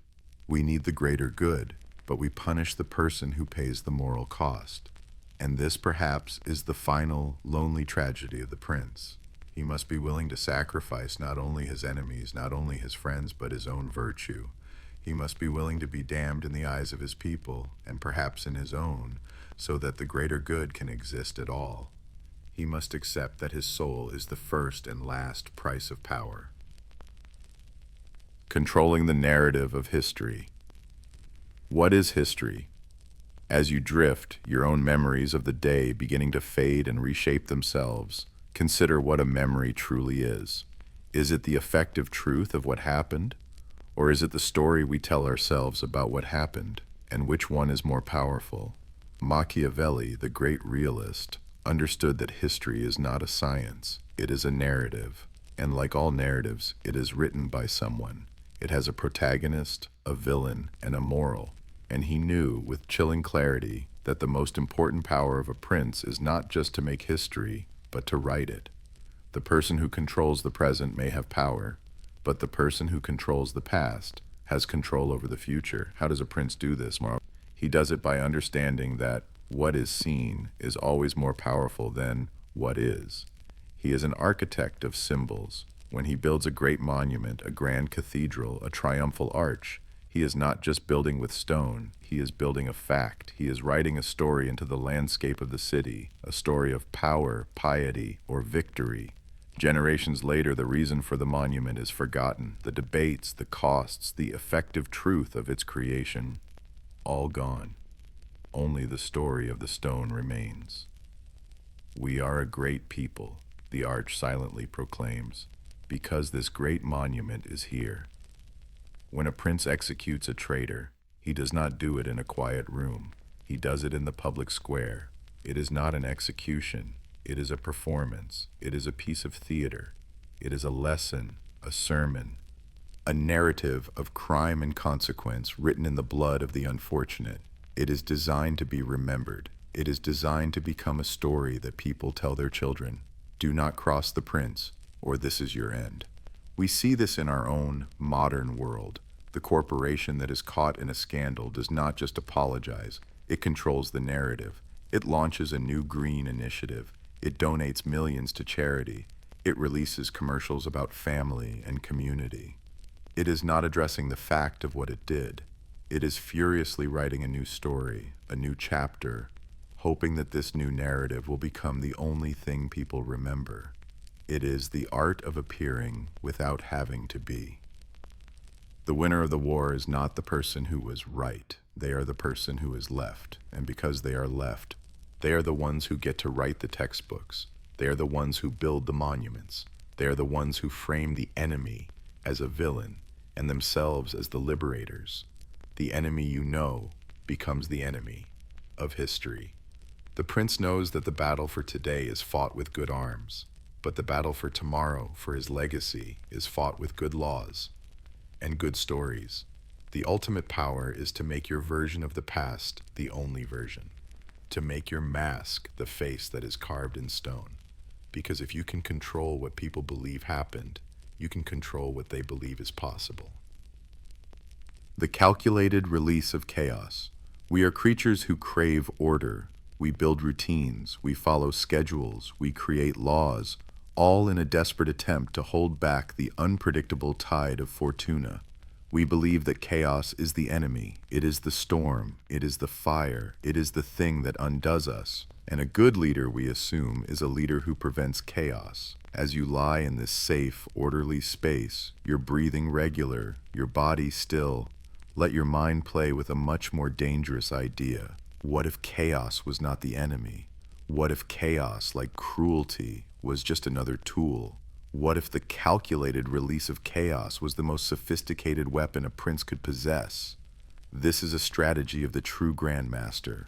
The lion builds thick walls to stop the chaos. The fox starts a small fire in the next room, just to see who panics, just to see who runs, who tries to put it out, and who simply stands there waiting to see what happens. A prince who is facing internal dissent, a court full of rivals who are plotting against him in quiet rooms. What does he do? He cannot find them all. He cannot see into their hearts. So he introduces a variable. He creates a crisis. He calculates a release of chaos. He might, for example, announce a rumor that he is planning to change the line of succession, or that he is considering a new devastating tax. He does not make it a law. He just lets the idea loose. And then he becomes the fox. He goes silent. He watches.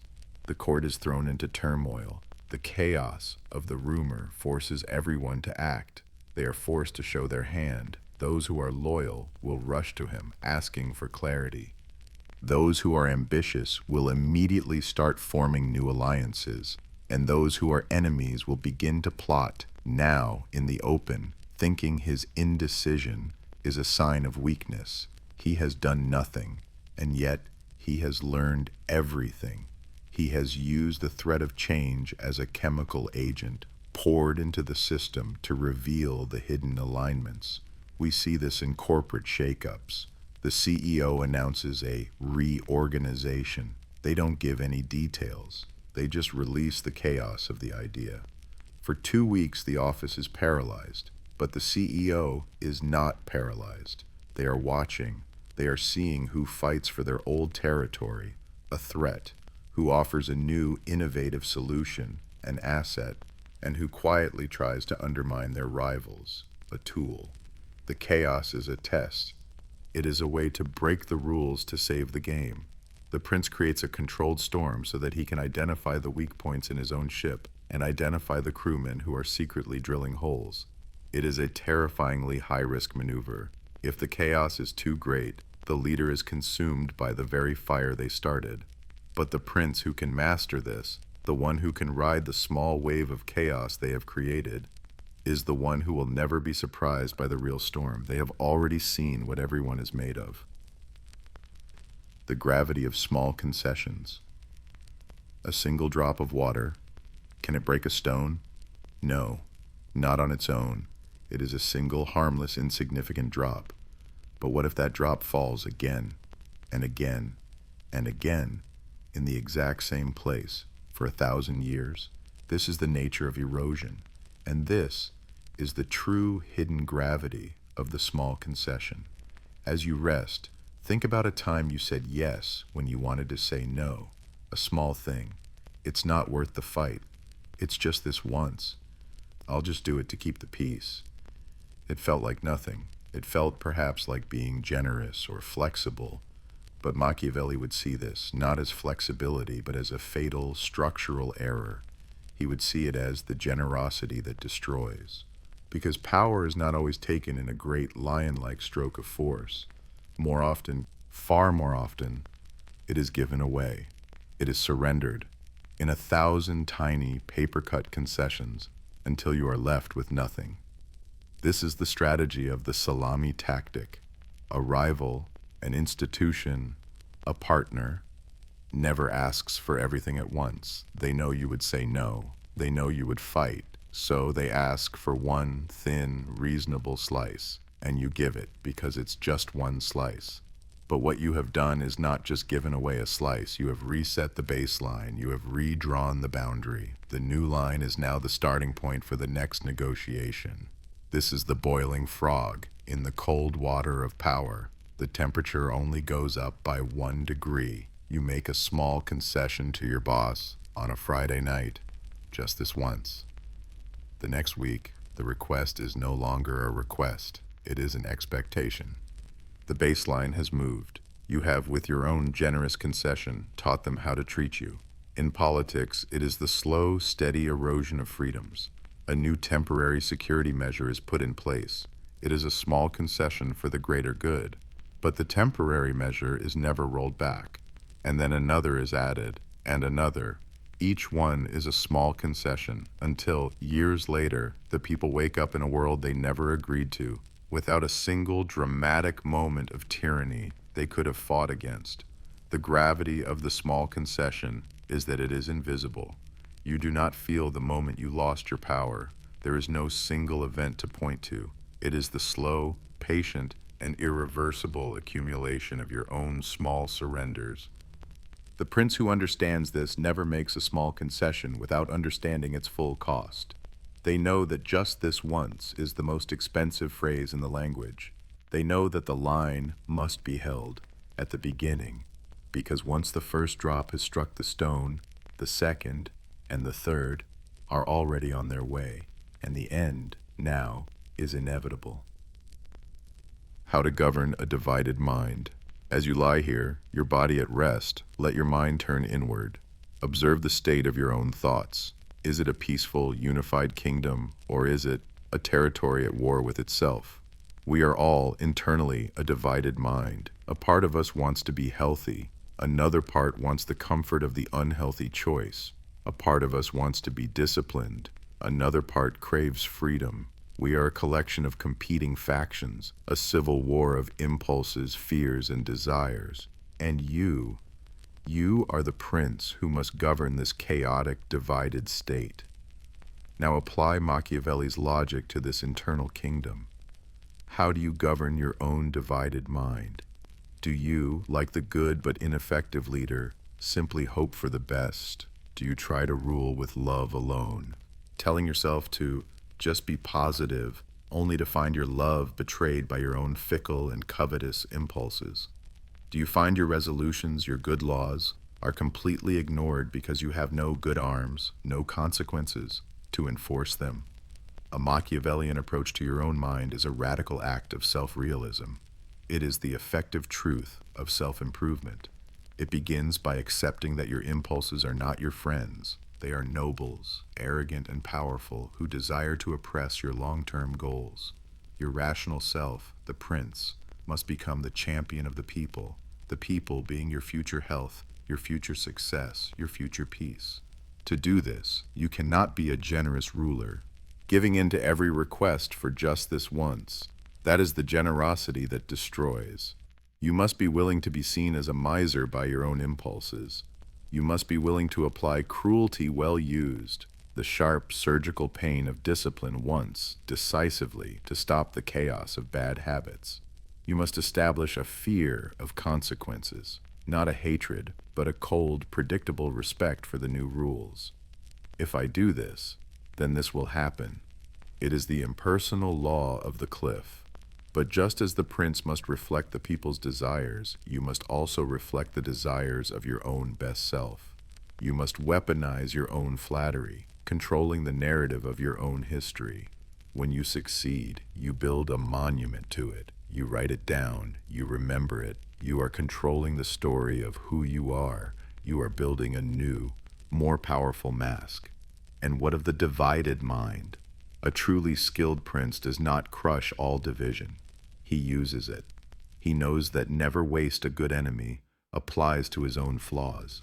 He uses his fear of failure to fuel his preparation. He uses his anger at injustice to drive his ambition. He does not try to unite all the factions. He governs them. He pits them against each other. He lets his desire for freedom fight his desire for comfort, and he, the prince, is the one who benefits from the outcome. This is the ultimate self-awareness. It is to stop being a victim of your own divided mind and to become its ruler, to be the fox and the lion inside your own skull.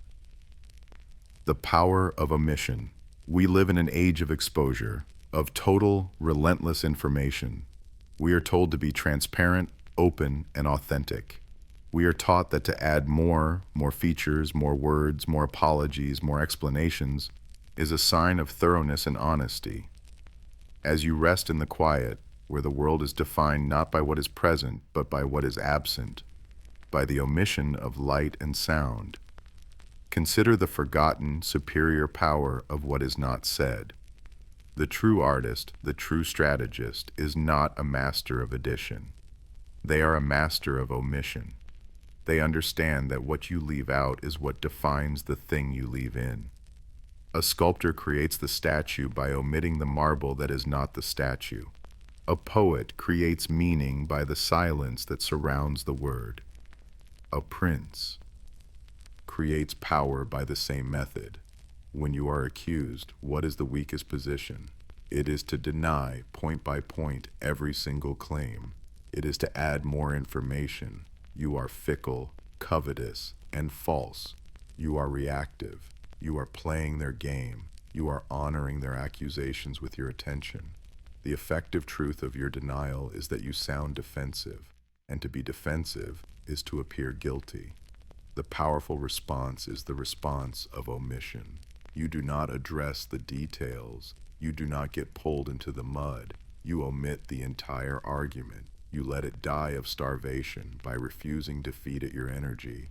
You give a simple, cold, confident statement of your truth, and you omit any reference to theirs. You have, in effect, erased their narrative by refusing to participate in it. When you are presenting an idea, the amateur adds every feature, every detail. They overwhelm. The master, it's. They find the one, single, effective truth of the idea, the core of it, and they present only that, the The silence around it, the omission of all the distracting secondary details, is what gives the central idea its gravity. It cannot be argued with. It is simple, heavy, and true. The power of omission is the ultimate art of appearing. The person who omits details appears confident. They do not need to explain themselves. We assume they have done the work. We assume they know more than they are saying. Their silence, their omissions become a blank canvas. And just as with the silent leader, we project our own assumptions onto it. We assume their depth. This is the fox at his most subtle. He does not lie. Lying is an addition. Lying is a weak, clumsy act. Lying is an act of fear. The fox simply omits. He tells the truth, but not all of it. He presents the part of reality that serves his purpose, and he lets the parts that do not simply fade into the silence. He has not been unethical. He has simply been a brilliant editor. In this quiet, dark room, the power of omission is all around you. It is the silence that makes the small sounds profound. It is the darkness that makes the sliver of light under the door so very important. So, the Prince's private theater of doubt. We have spoken of the mask, the performance, the art of appearing. We have spoken of the Prince as a figure of cold, calculating certainty. The lion who is brave, the fox who is cunning, the surgeon who is precise. This is the public performance. This is the what is seen. But as you lie here, your own body still, your own mask put aside for the night, we must, for a moment, pull back the curtain. We must enter the one room no one is ever allowed to see, the private theater of the Prince's own mind.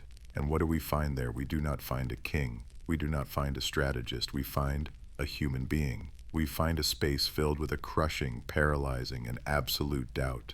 This is the great, unspoken, effective truth of power. The more power you have, the more responsibility you hold, the less certain you become. Why? Because the stakes are real. When you are at the bottom, your opinions are cheap. You can be certain about what the country should do, what the company should do, because you will never have to pay the cost of being wrong. But the Prince, he is the one who must pay. He knows his information is incomplete. He knows his advisors are all flatterers or rivals. He knows that Fortuna, the great chaotic storm, is waiting just outside, and that a single wrong move, a single miscalculation, could mean ruin. It could mean the war, the bankruptcy, the collapse. And so the Prince is, in private, a man drowning in what-ifs. He is haunted by the gravity of small concessions, by the moral cost of the greater good. He must appear as the most certain man in the kingdom, while being in private the only one who truly understands the terrifying, fragile uncertainty of it all. This is the true solitude. It is not just that he cannot trust others. It is that, in the quietest hours, he cannot even trust himself. His will is a performance. His decisiveness is a desperate act.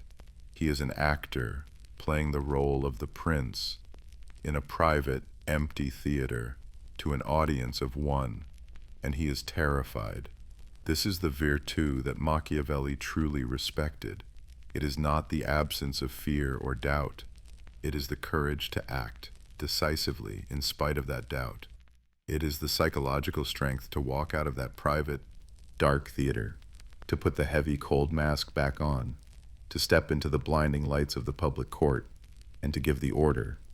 It is the willingness to live in that gap between the paralyzing private doubt and the necessary public certainty. This is the superhuman and inhuman burden. The crown is not made of gold. It is made of the heaviest substance in the universe, doubt. The weaponization of hope. We have spoken of fear, of control, of cruelty. It is a cold, dark world we have painted. But as you drift, let us consider the other side of the coin. Let us consider the warmest, most beautiful, and most human of all emotions. Let us consider hope. Hope is the light in the dark. It is the belief in a better future. It is the fuel of revolutions, of progress, of the human spirit. It is, we are taught, a pure and simple good. And now, let us ask the question the Prince must ask. What if this, too, is a weapon? In the hands of a skilled strategist, hope is not a virtue. It is the most powerful and most dangerous tool of all. Why? Because hope is passive. Hope is not action. Hope is waiting. A people who hope for a savior are a people who will wait for one. They will not act themselves. They will endure the present no matter how terrible because they have been promised a future. The prince who is a master of this is the prince who can rule a people in misery and be loved for it. He does not need to solve their problems. He only needs to be the symbol of the solution that is always just around the corner. He weaponizes the tomorrow that never comes. He is the master of the art of appearing without having to be saved. We see this in politics. The politician who offers a complex, difficult, realistic plan is despised. They are not offering hope. They are offering work.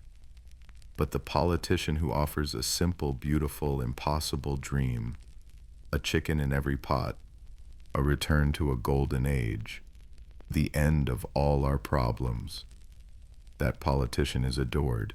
He is not selling a policy. He is selling hope. And it is the most addictive drug in the world.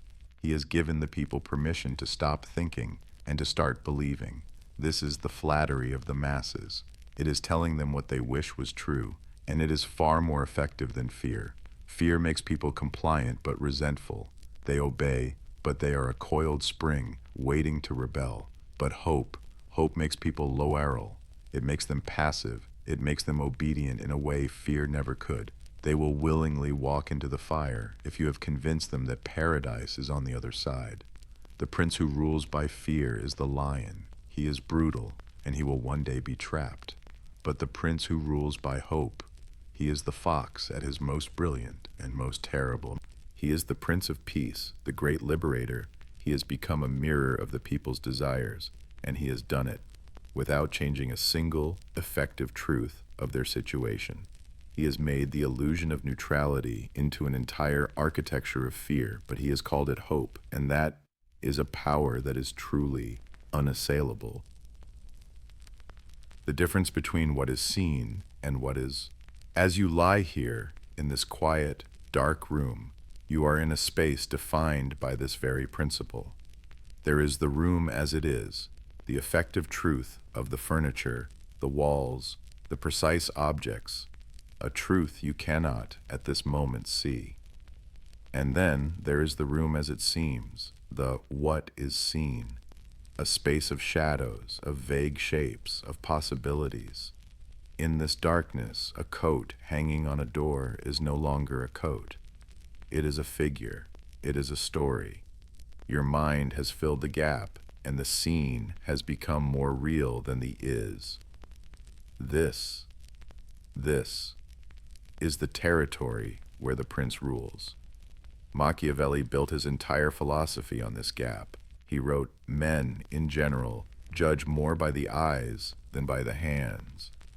They judge the appearance, not the substance. They do not have the time, the energy, or the access to touch the effective truth of things. So they judge the what is seen." And the prince, the master of this theater, knows this.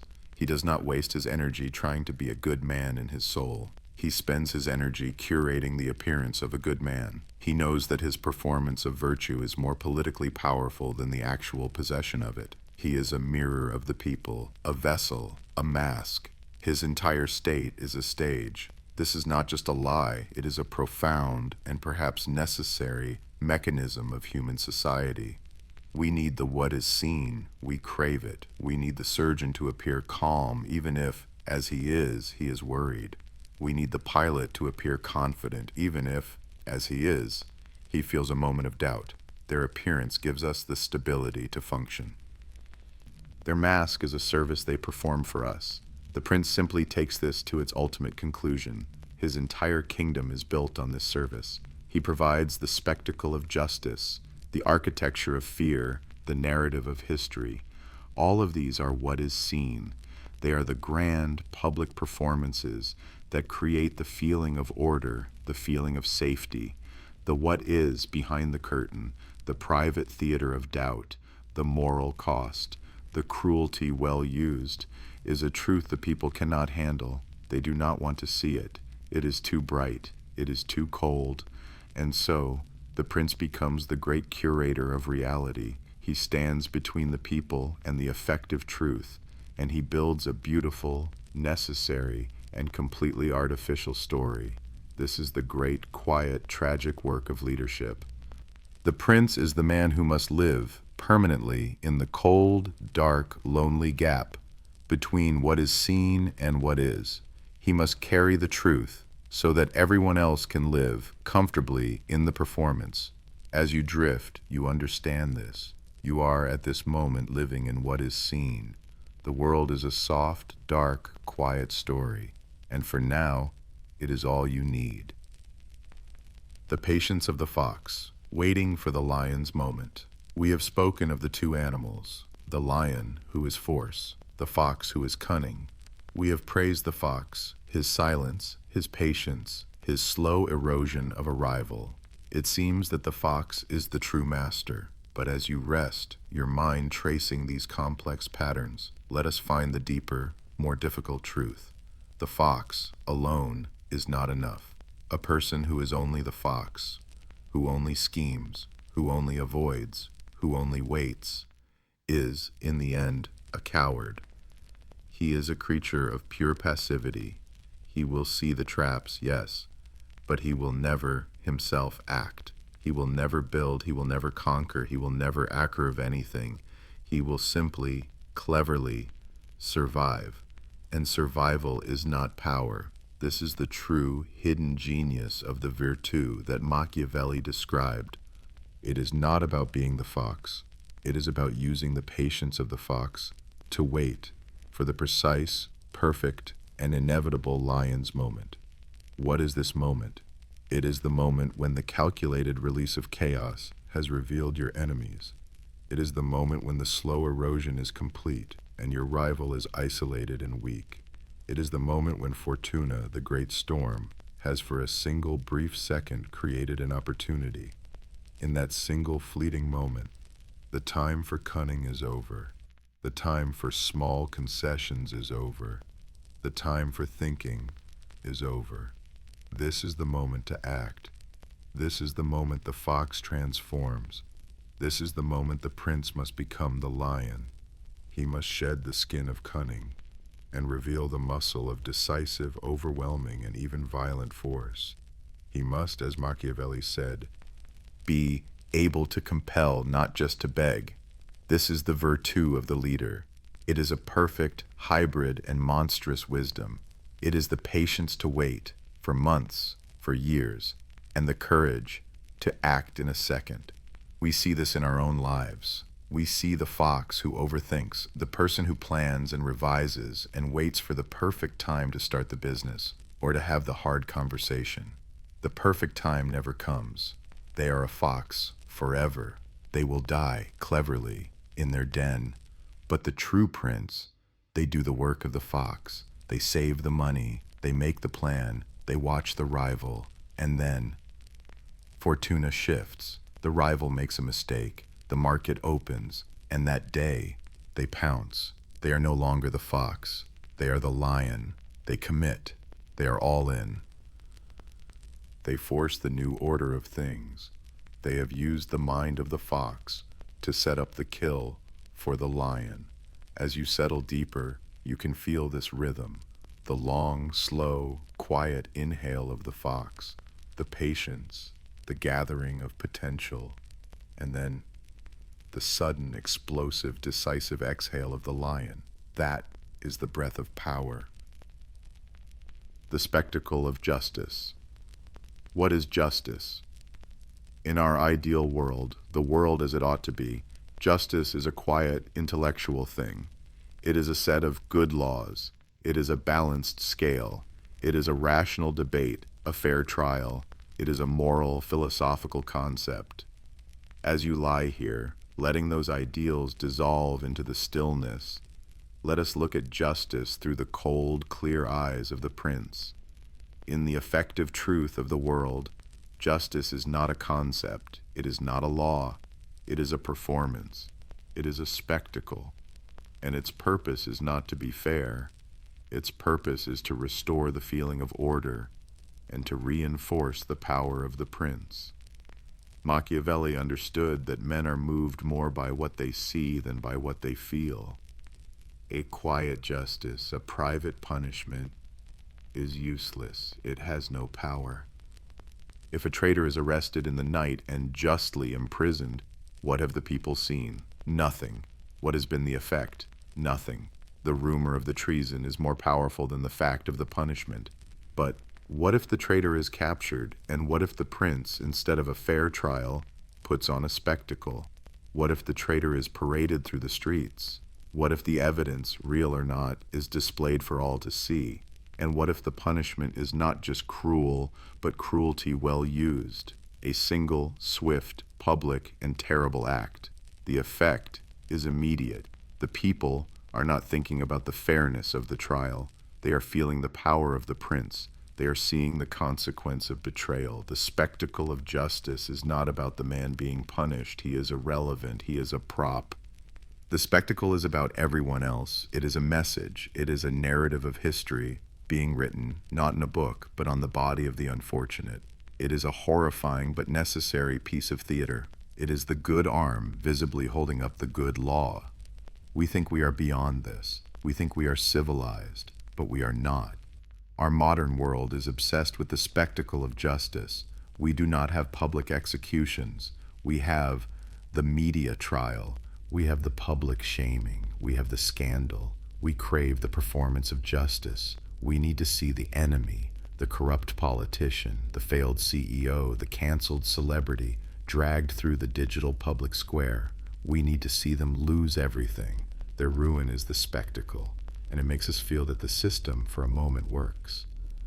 It makes us feel that there are consequences. The prince who understands this does not fight it. He uses it. He knows that when the people are angry, when Fortuna has been unkind, they do not want solutions. They want a spectacle. They want a villain, and the prince must be the one to give it to him. The prince's shadow, the use of a scapegoat. This is the final, dark, and necessary piece of the spectacle of justice.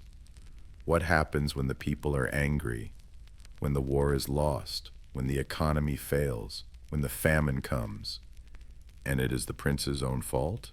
What happens when the effective truth is that the prince is the one who has failed? He cannot be the villain of his own spectacle. To accept the blame is to show weakness. It is to invite the fickle and ungrateful people to turn on him. And so, he must perform the darkest magic of all. He must find a shadow. He must find a scapegoat. This is the prince's shadow. It is a person or a group or an idea that is created for the sole purpose of receiving the hatred that rightfully belongs to the prince. It is a calculated release of chaos pointed at a specific target. The scapegoat is the enemy you know, but weaponized for internal use. The prince, to avoid being hated, must divert that hatred. He must find someone to blame. The mechanism is one of profound psychological transference. The people have a deep, real, and legitimate anger. It is a powerful, dangerous energy. It must go somewhere.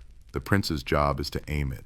He becomes the mirror of the people, not of their desires, but of their rage. He stands with them. He is as angry as they are. He discovers the truth of who is really responsible. It is not my failed policy, he says. It is them. It is the corrupt nobles. It is the foreign enemy. It is the internal traitor. It is the other who is not like us. He finds a target, and he unleashes the mob. He performs the spectacle of justice on his own scapegoat. He purges the kingdom. He cleans house. He destroys the very enemy that he has just invented. And what is the result? The people's anger is spent. They have had their spectacle. They feel purged. And who are they grateful to? The prince, the very man who caused the problem, is now celebrated as the savior who solved it. He has not only avoided hatred, he has converted it into loyalty. This is the most dangerous, most cynical, and most effective tool in the entire manual. It is the moral abyss. It is the moral cost of the greater good, taken to its most terrible extreme. The prince has not just sacrificed his own soul, he has sacrificed an innocent to save his own skin, and the people have thanked him for it. This is the final, cold, and terrifying effective truth of power. The internal exile of the ruler. We have spoken of the solitude of the prince, but this word, solitude, is perhaps too simple. It is too common. We all feel lonely. It is a familiar human ache. As you lie here, floating in the quiet, beyond the reach of the day, let us use a word that is colder, more precise, and more permanent. Let us speak of exile. Solitude is a feeling. Exile is a state. Solitude is to be alone in the room. Exile is to be a stranger to the entire world. This is the true unspoken condition of the leader. To take on the mask of the prince, to wield the tools of power, is a one-way journey. There is no return. You are, in that moment, exiled from the normal human race. Why? Because your experience of reality is now fundamentally and irreversibly different. The astronaut who has stood on the moon can return to Earth, but he can never truly return. He can never again look at the sky as just the sky. He is in a state of internal exile. He is a man out of context. The prince is this astronaut. He has seen the effective truth of things, the cold, dark machinery that runs the world. He has paid the moral cost of the greater good. He has used the scapegoat. He has seen the code, and having seen it, he can no longer unsee it. He can no longer participate in the normal human world with its normal human concerns. He cannot enjoy a simple festival. He can only analyze it as a spectacle to keep the people happy. He cannot have a simple friendship. He can only see it as an alliance, a flatterer, or a rival. He cannot feel a simple emotion.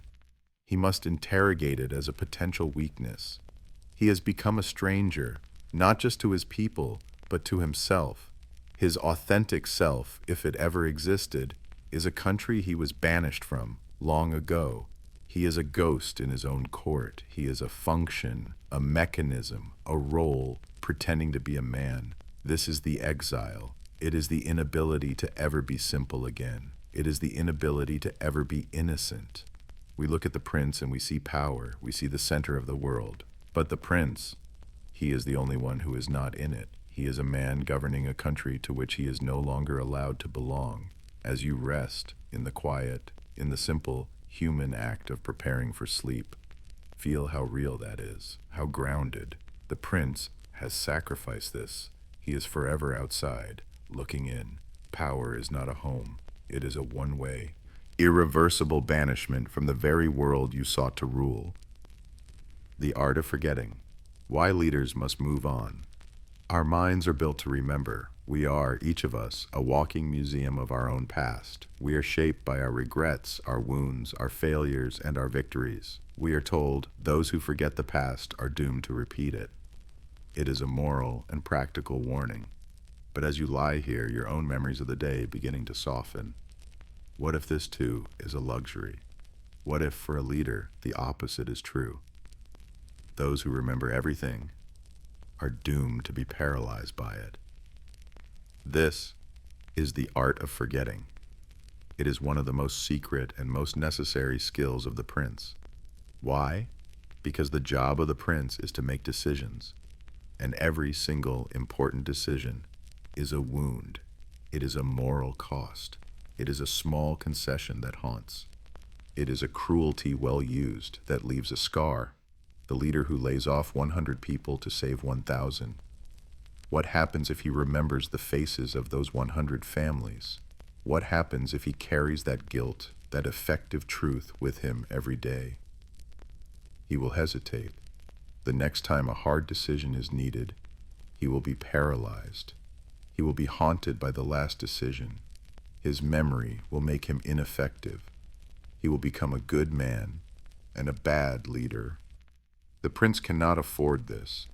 He must therefore be a master of strategic amnesia.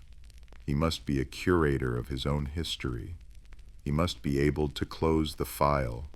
He must be able to choose what to remember and what to forget. This is not a moral act. It is a functional one. It is the psychological equivalent of a surgeon washing his hands after a failed surgery. He cannot carry the grief of the last patient into the operating room of the next. He must forget. He must move on. His duty is not to the past. His duty is to the present and to the future. This art of forgetting is what makes leaders seem so cold, so inhuman. How can they move on so fast, we ask? How can they live with themselves? They move on because they have to. They move on because their job is to face the next wave. They are not the historian of the ship, grieving the cargo that was lost. They are the captain, and their eyes must always be on the horizon. It is a brutal, necessary, and lonely form of mental discipline. It is the strength to break the rules, even the rules of your own memory, to save the game, to rule. You must be willing to become a stranger to your own history. You must be willing to let the dead truly and completely bury their dead. The seduction of the inevitable. As you rest in the quiet, you can feel the pull of sleep. It does not force you. It does not argue with you. It simply pulls. It feels inevitable. And in that inevitability, there is a profound sense of comfort. You do not have to choose to sleep. You simply surrender to it. Now, what if a prince could weaponize that feeling? What if he could take his own agenda, his own policy, his own art of control, and make it feel just like that? Not as a choice, not as an argument, but as destiny. This is the seduction of the inevitable. It is perhaps the most sophisticated tool of power in the entire manual, because it removes the argument, it removes the resistance. How does it work? A prince who wants to make a radical change does not announce it as a radical change. He does not debate it. To debate is to admit that another option exists. To debate is to lose. Instead, he frames his choice as fate. He does not force you to go in a certain direction. He simply, quietly, builds a dam and digs a canal. He changes the landscape itself so the water naturally flows where he wants it to go. He has made his choice. Feel like the river's destiny. He uses the narrative of history to make his plan seem like the only logical next step. This is not my idea, he says. This is progress. This is just the way things are now. This is the new reality. There is no alternative. He uses flattery on a grand scale, telling the people that they are the ones driving this change, that he is merely listening to the will of the people, a will that he has spent a decade creating. This is the great seduction. It bypasses our rational mind and appeals to our divided mind's desire for certainty. It is a comfort to us. We do not want the private theater of doubt.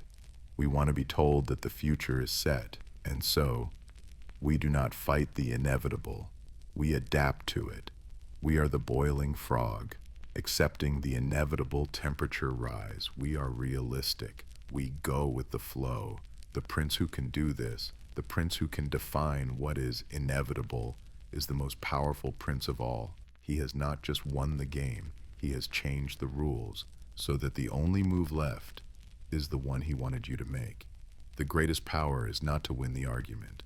It is to create a world where the argument is already over.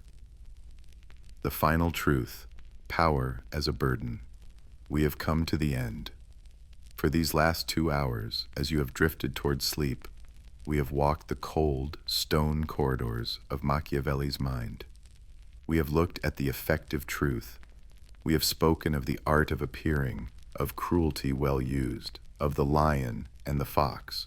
We have explored the art of control, and we, on the outside, we look at this and we call it a prize. We call it success. We call it winning. We see the crown, the title, the corner office, the wealth, the influence, and we want it. We believe in our unchanging human nature that power is freedom. That power will solve our problems. That power is the goal. As you settle into the final deep quiet, let this be the final truth, the one that settles over all the others. Power is not a prize. It is a burden. It is not freedom. It is the opposite of freedom. It is total, crushing, and inescapable obligation. We have seen the cost, the solitude of the prince, the private theater of doubt, the internal exile from the human race, the moral cost of the greater good, the necessity of the mask, the inability to ever trust or to ever be trusted for yourself ever again. The more power the prince has, the fewer choices he truly has. He is no longer a person. He is a function. He is a symbol. He is a mechanism for the greater good.